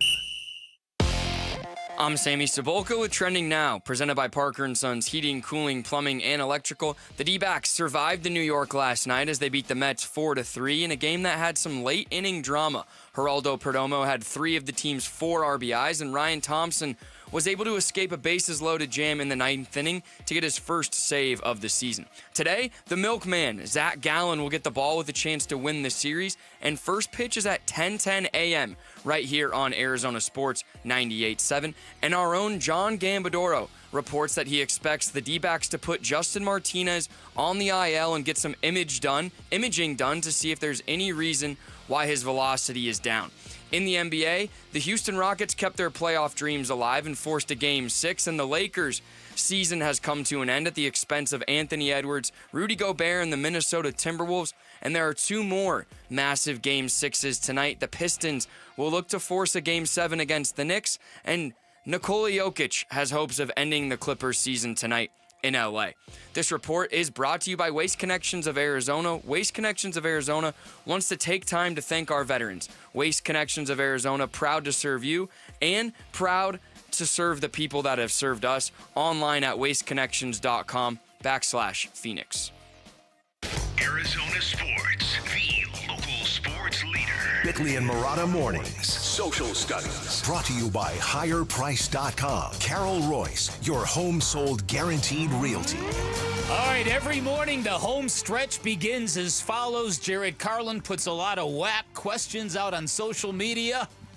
You, our dear listeners, respond faithfully. Did you say Jared Carlin puts a lot of work into the questions? Yeah, something like that. Yeah, his mic cut out. That was my mic cutting out there. Some whack questions, then Sammy Cebulka takes us through it. Take it away, Sammy. Yeah, of course. First and foremost, if you want to respond to some of these questions that we ask in the morning, be sure to follow us on X at Bickley_Murata.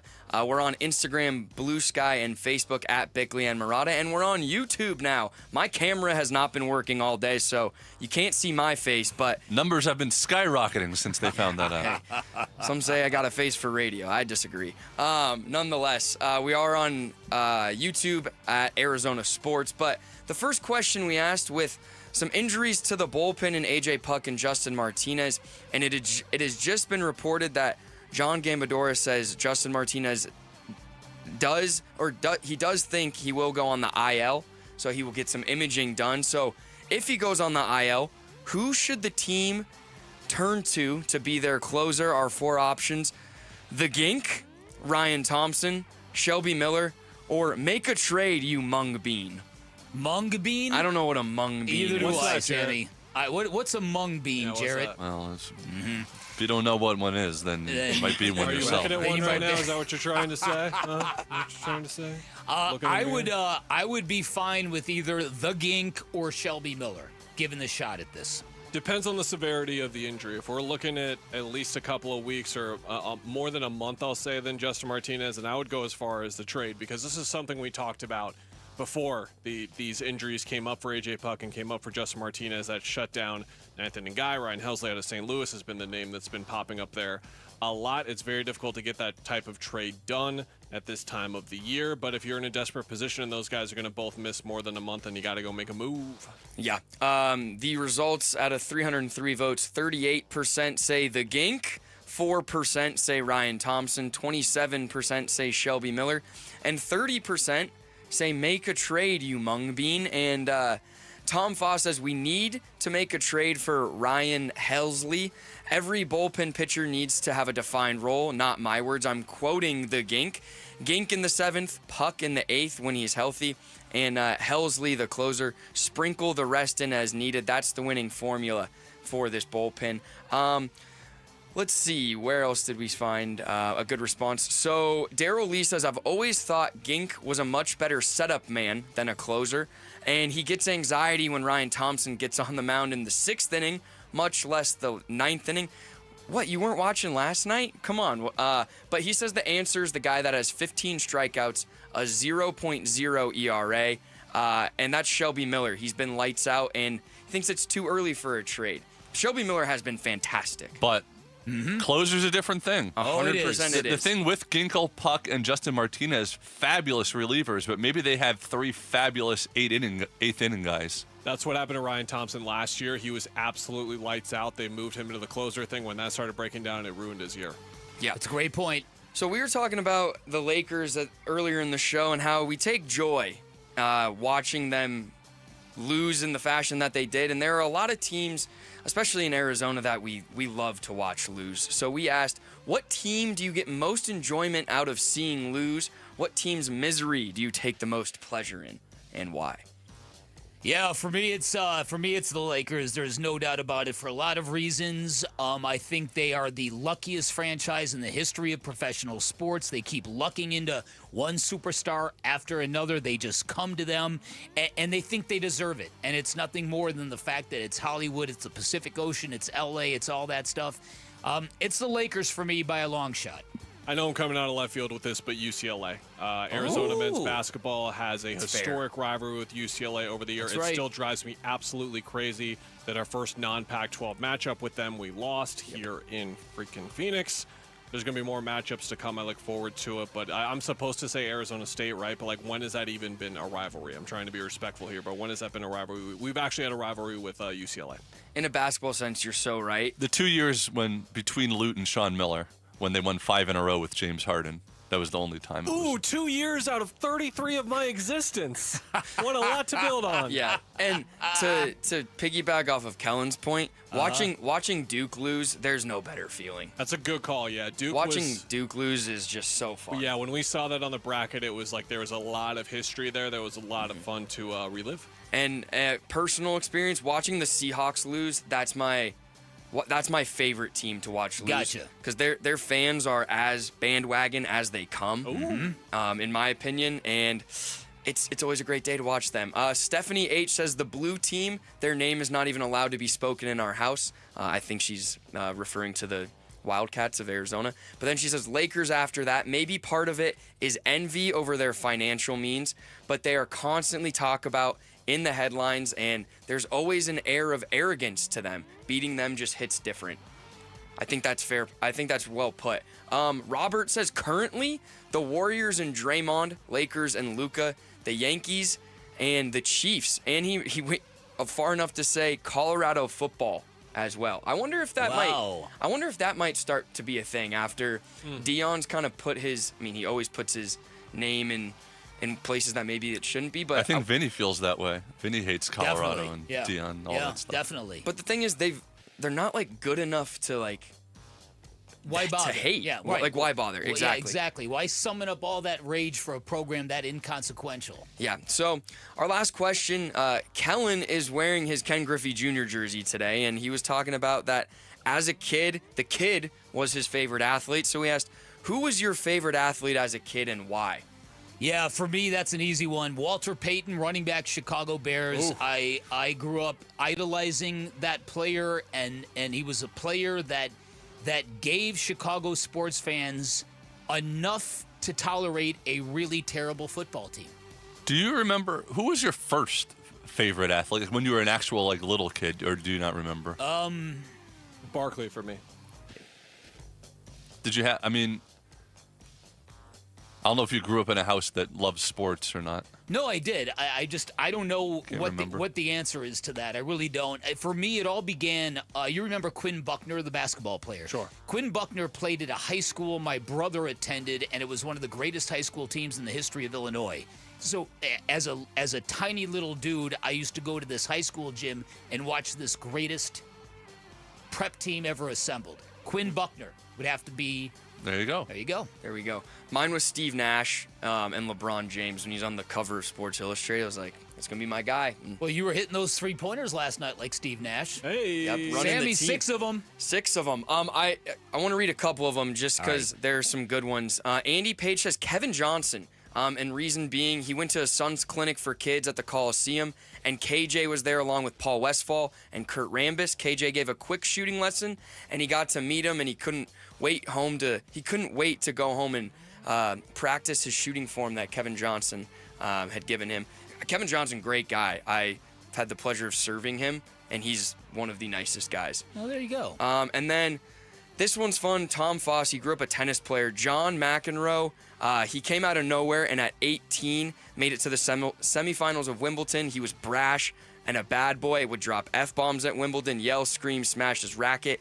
And he said that behavior made him really kind of enjoy the new brand that tennis had to offer. So yeah, no doubt about that. Interesting. But And he had that hair when he was young, too. That Yes, he did. curly, long, Yes, he curly did. fro.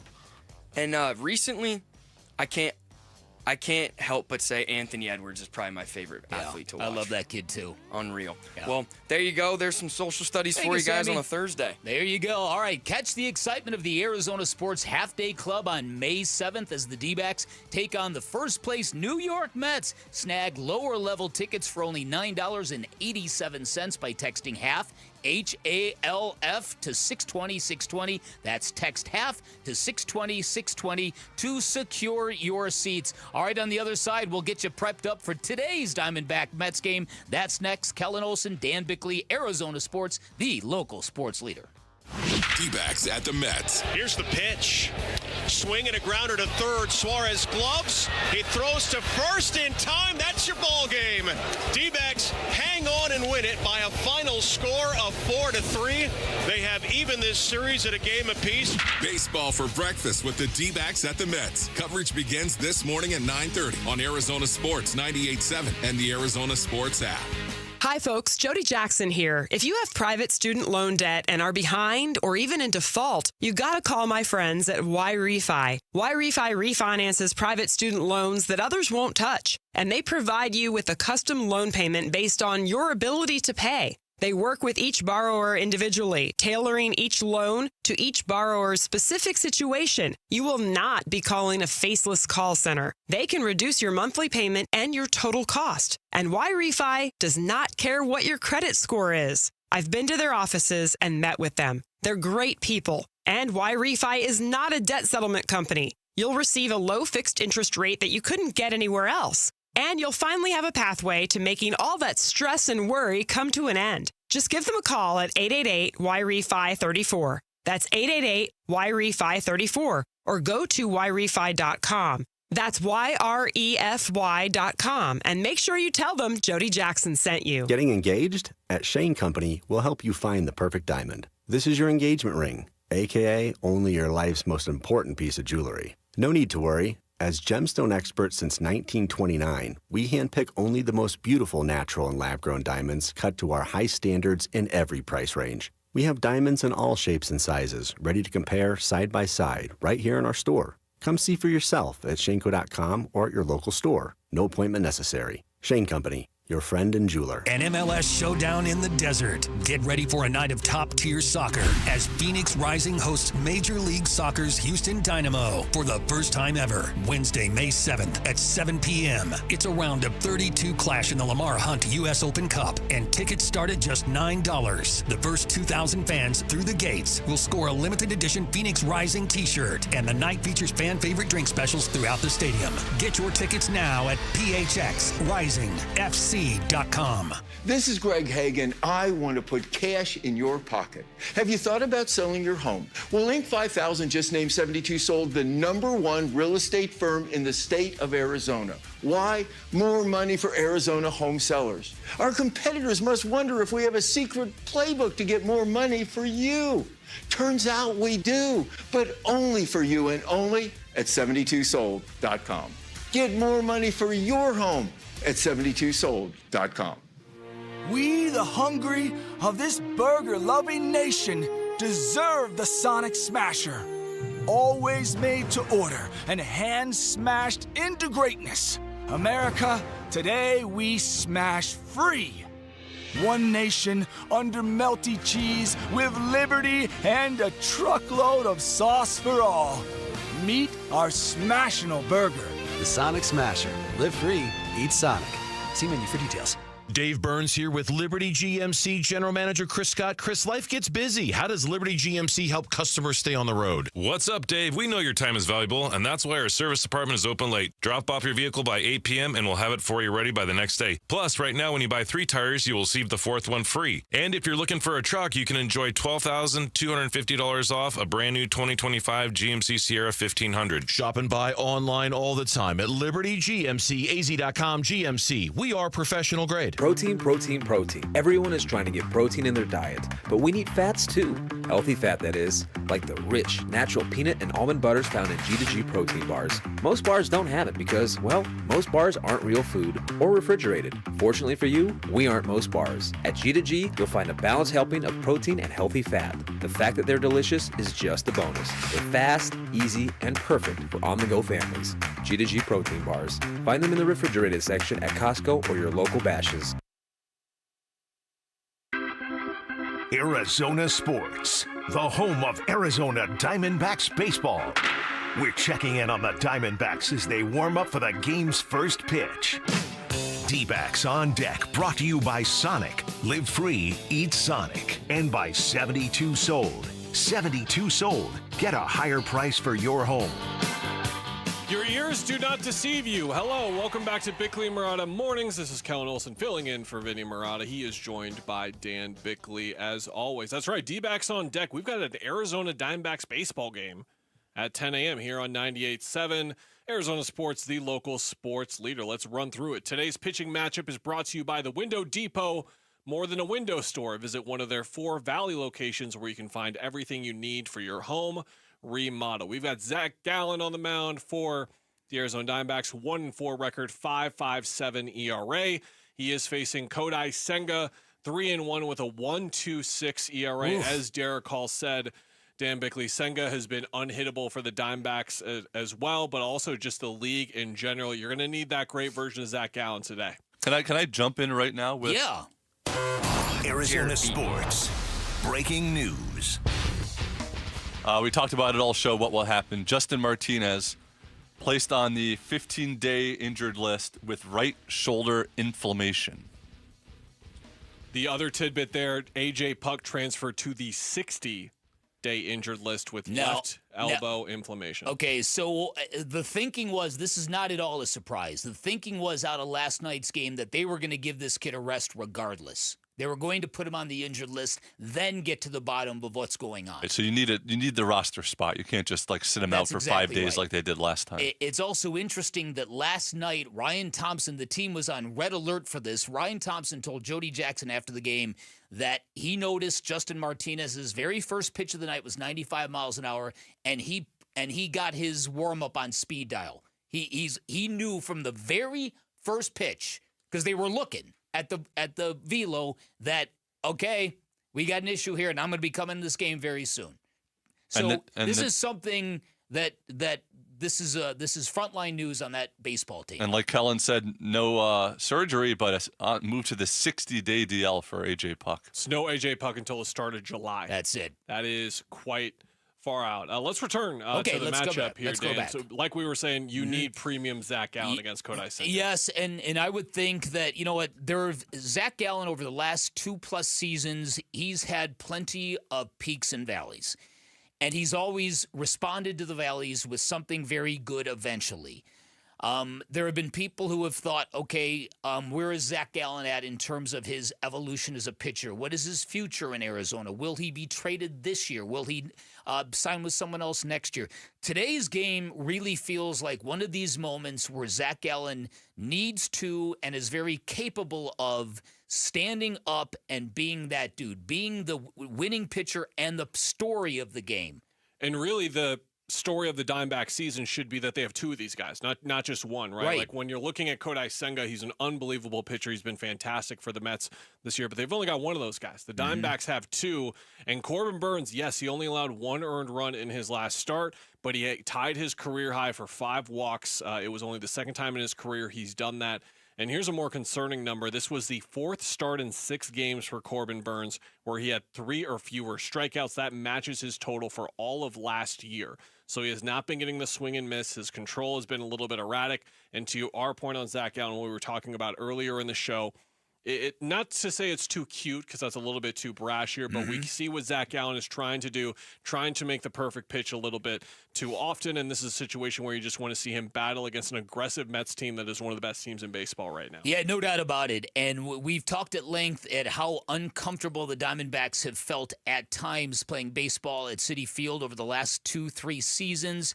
This would be such a lift if Zach Gallen is the story of the day and not the opposing pitcher. Because as Derrick Hall said, they've not solved this dude they're facing today.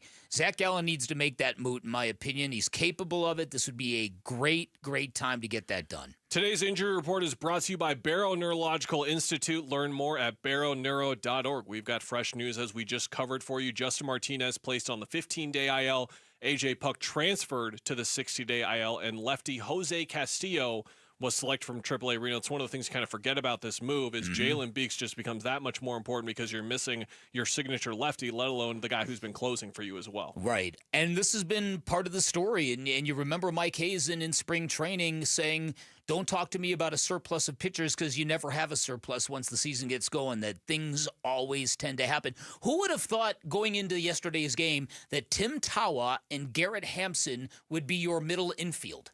Who would have ever predicted that? You saw that batting order screenshot, and you're like, oh, boy. Yeah, oh, boy. Just one Geraldo Perdomo day off gets you to an oh, boy. Like, that's how important Jerry has been. And a little thing to watch here is that Corbin Carroll not crashing down back to earth. Don't get me wrong. He's been sensational this year, but the batting average has dipped a little bit in the last 8 to 9 games. I'm looking for a bounce-back day out of him as well. The MLB standings are brought to you by Liberty GMC. Nowhere can you buy a GMC for less. The New York Mets lead the National League. They are tied with the Los Angeles Dodgers at a record of 21-10, leading the NL East, of course. Then in the NL West, it is those Dodgers, followed by the 19-11 San Diego Padres, the 19-12 San Francisco Giants, and the Arizona Diamondbacks, who sit at 16-14. And my goodness, all the way down there, 15.5 games back of the Los Angeles Dodgers at the start of May, is the 5-25 Colorado Rockies, on pace to have the worst finish in an MLB season ever. Jarrett, let's get some keys to the game today. Listen, man, I need you to be the key master. I am the key master. Arizona Sports, the home of Arizona Diamondbacks baseball. Dbacks keys to the game. Brought to you by G2G Protein Bars. Gluten-free, protein-packed, and ridiculously good. G2G Protein Bars are grab-and-go goodness. Dan, what I'm watching for here is the start of the game. Stick with me. Zach Gallen, on his first time through the order this year, his whip is 2.23. That is walks, hits, innings pitched. That means over 2 batters per inning when he is facing the order through the first time. That whip drops all the way to 0.98 his second time through the order. The first time through the order has been really problematic for him. Kodai Senga has been amazing this year in general, but his numbers do elevate when he's going through the first time of the order as well. So keep an eye on these first 2 to 3 innings and how those initial at-bats go for everyone. Totally agree with that. I think a big key for the Diamondbacks today, Lourdes Gurriel Jr., who's been mired pretty much in a season-long slump. He's had some really good at-bats recently. We talked about how he went to a torpedo bat, didn't like it, went back to his original model. I got the distinct sense last night, and even the night before, he's starting to put some really good swings on the ball. I think he is ready to bust out. And that's where Josh Naylor, Pavin Smith, Corbin Carroll, Geraldo Perdomo have done such a great job at that middle of the order and the back half of the order, where Gabriel Moreno needs to step up, where Gino Suarez needs to step up. That's where Lourdes Gurriel Jr. sits as well. They need more out of those guys in that part of the order, and they're going to get it. We know with Gino, we know with Lourdes, they're streaky. It's just a matter of time, and perhaps this is where Lourdes starts to catch fire a little bit. They could use it today against Senga. Boy, get a lift like that. Get like a 3-homer day from Lourdes Gurriel Jr. Yes, today. please. Sure, I'll take it. Right, we'll take it. Yeah, that would be a good sign for the Diamondbacks. Get Gabby back on that train, and when when the Diamondbacks get Ketel Marte back into that lineup, the offense is not going to this weekend. Could be this weekend. It's going to have a profound impact on the team and how they look. Geraldo Perdomo will get back in the 9 slot where he's so good. Yeah, so let's hope for the best. You've been listening to D-Backs on Deck. Brought to you by Sonic. Live free, eat Sonic. And by 72 Sold. 72 Sold. Get a higher price for your home. We, the hungry of this burger-loving nation, deserve the Sonic Smasher. Always made to order and hand-smashed into greatness. America, today we smash free. One nation under melty cheese with liberty and a truckload of sauce for all. Meet our Smashinal Burger. The Sonic Smasher. Live free, eat Sonic. See menu for details. Looking for quality windows without the wait? Come to the Window Depot. We carry a huge selection of Milgard windows, in stock now and ready for pickup. Need something custom? No problem. From new construction